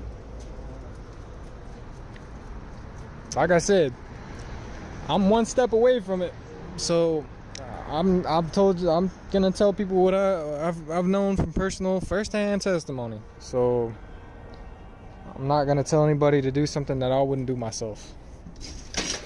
So yeah, I want everybody else to succeed just as me, because what's the point in getting out by yourself? Being at the top by yourself is lonely. Building a society is where happiness comes from. Oh, I think I've heard of that book. You know, but if you watch baseball, like, you know what I'm saying? It's not the most complicated game, but it tells you how everything works in America. Going on, like, everything I found out was in the that'd be what's up. Hey, maybe someday. Cause that's, yeah. And they'll definitely be private. They will definitely be private. Absolutely, Carissa. Absolutely. Like I said, I'm grateful for everyone on here. I'll probably go another like 10 minutes. So, like I said, any other questions or, you know, Goldsmith, I'm grateful for the book recommendations. I just gotta find time to read the books. I'm very grateful though. Very grateful. Oh, Edem Sonans? I know what you're talking about, Mike. Edem Sonans is the surname first, because the order denotes the differentiation. When you say John Henry Doe and John Henry Doe, they don't know how it's spelled. I couldn't, you know, I know how I meant it, but yeah, absolutely, Amanita. Like, you know, like, but yeah, like, I don't know how, you don't know in the courtroom. They get to do whatever they want. They get to spell it however they want. So you literally have to say capital J, capital O, capital N, or capital J, capital O, capital H, capital N, space. And then the judges don't want you to do that because they know what you're doing. So, but yeah, Edem Sonans is like Henry. And, you know, in the court, instead of saying John Henry Doe. John Henry Doe is the fiction of law. Doe, John Henry, or John Henry, that's the real man. The real man in private. And it'll always reflect that because you put the surname first.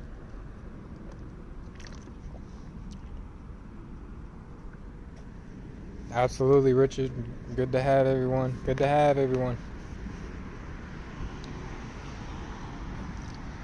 Like I said, I'll have another live on Thursday. I do them just pretty much every Thursday at 7 p.m. Eastern. And then the Friday class is the same time, 7 p.m. Eastern. But like I said, that's a private Zoom link. So, you know, send me an email if you want to, you know, jump in that. It's tobefruitfultg@gmail.com.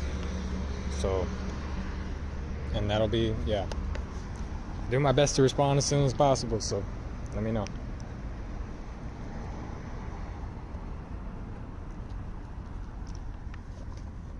Any last questions before we wrap everything up?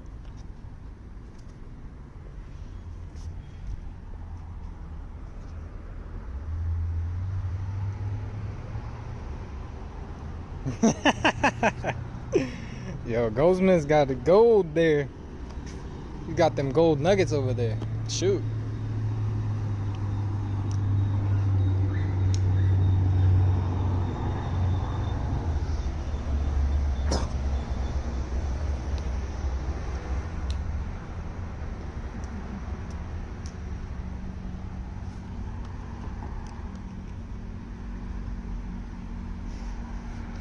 Yeah.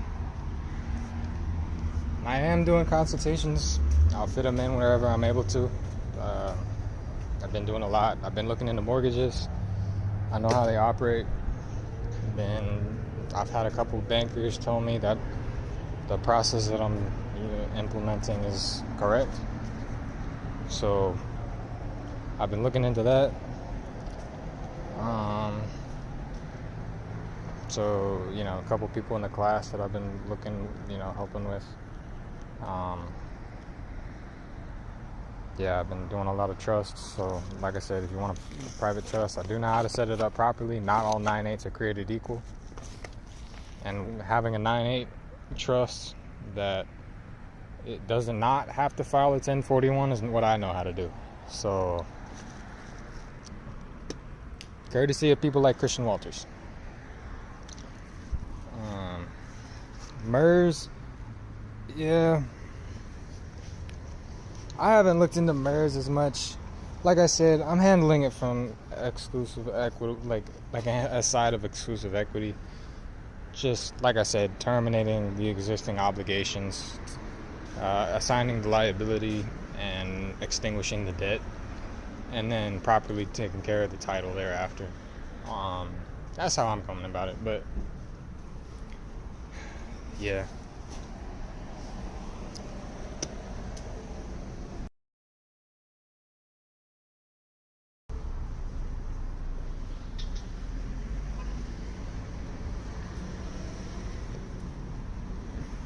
So yeah, let me know. Like I said, I have my website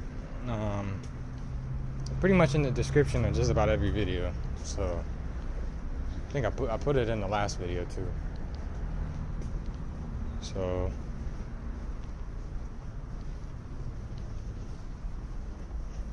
yeah, I'm grateful for everyone. Thankful for everyone that tuned in.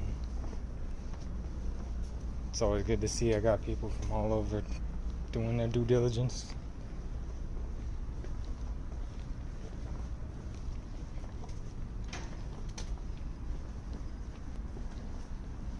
So I'll get another about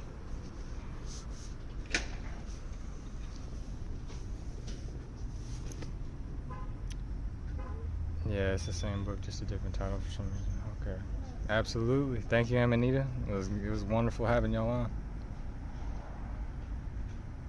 That's Old Testament, Mike. That's Old Testament. Thou shalt have no respect of persons in judgment.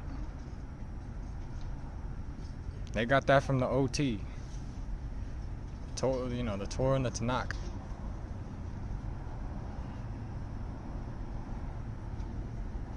Yeah.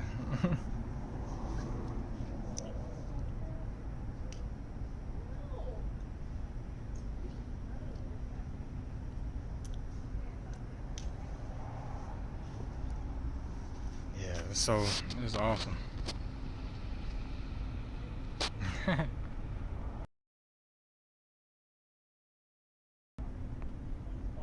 Why? You were on some. You had some good comments. Hey, absolutely, roots run deep. Absolutely.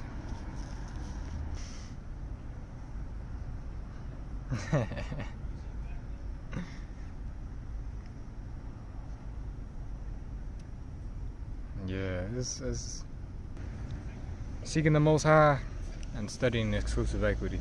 Like, it really does feel good. Because exclusive equity is the Most High's law. That's why that's why there's relief in it.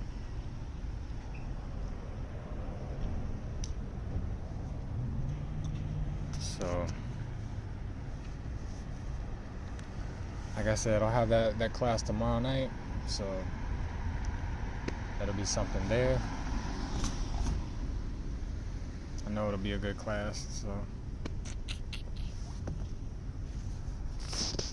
and yeah, eventually I'll get a couple of different devices going on it right now. But I had a couple things go on. My old laptop broke, so I just got another one. But yeah, it's a little bit older. We're super grateful for it. So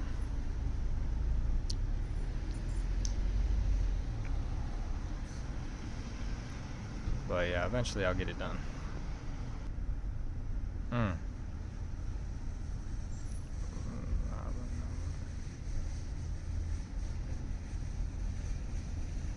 Not sure quite what that means. I'm not, but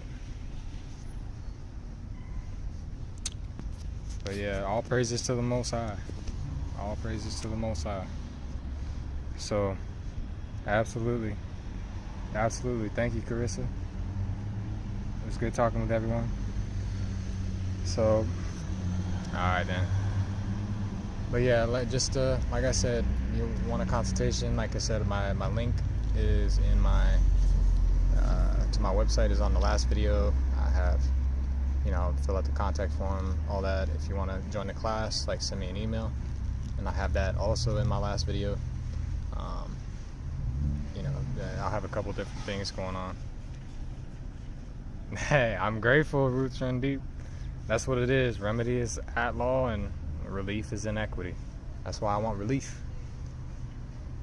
But that being said, equity does follow the law. So, there are certain remedies that you can obtain even while. So yeah. I'm glad that helped everyone. Hey, I'm grateful. I'm thankful. All praises to the Most High. I'm grateful. So, like I said, big thanks to everyone who tuned in. I'm grateful for y'all taking the time out of your day to, be able to interact and engage with the conversation. Like I said, I'll have more tomorrow for the weekly workshop. But other than that, I'm gonna wind it down for the night. So this is B with 2B Fruitful Training Group, and I'll see you on the next one. Thank you, everyone. Good night, y'all.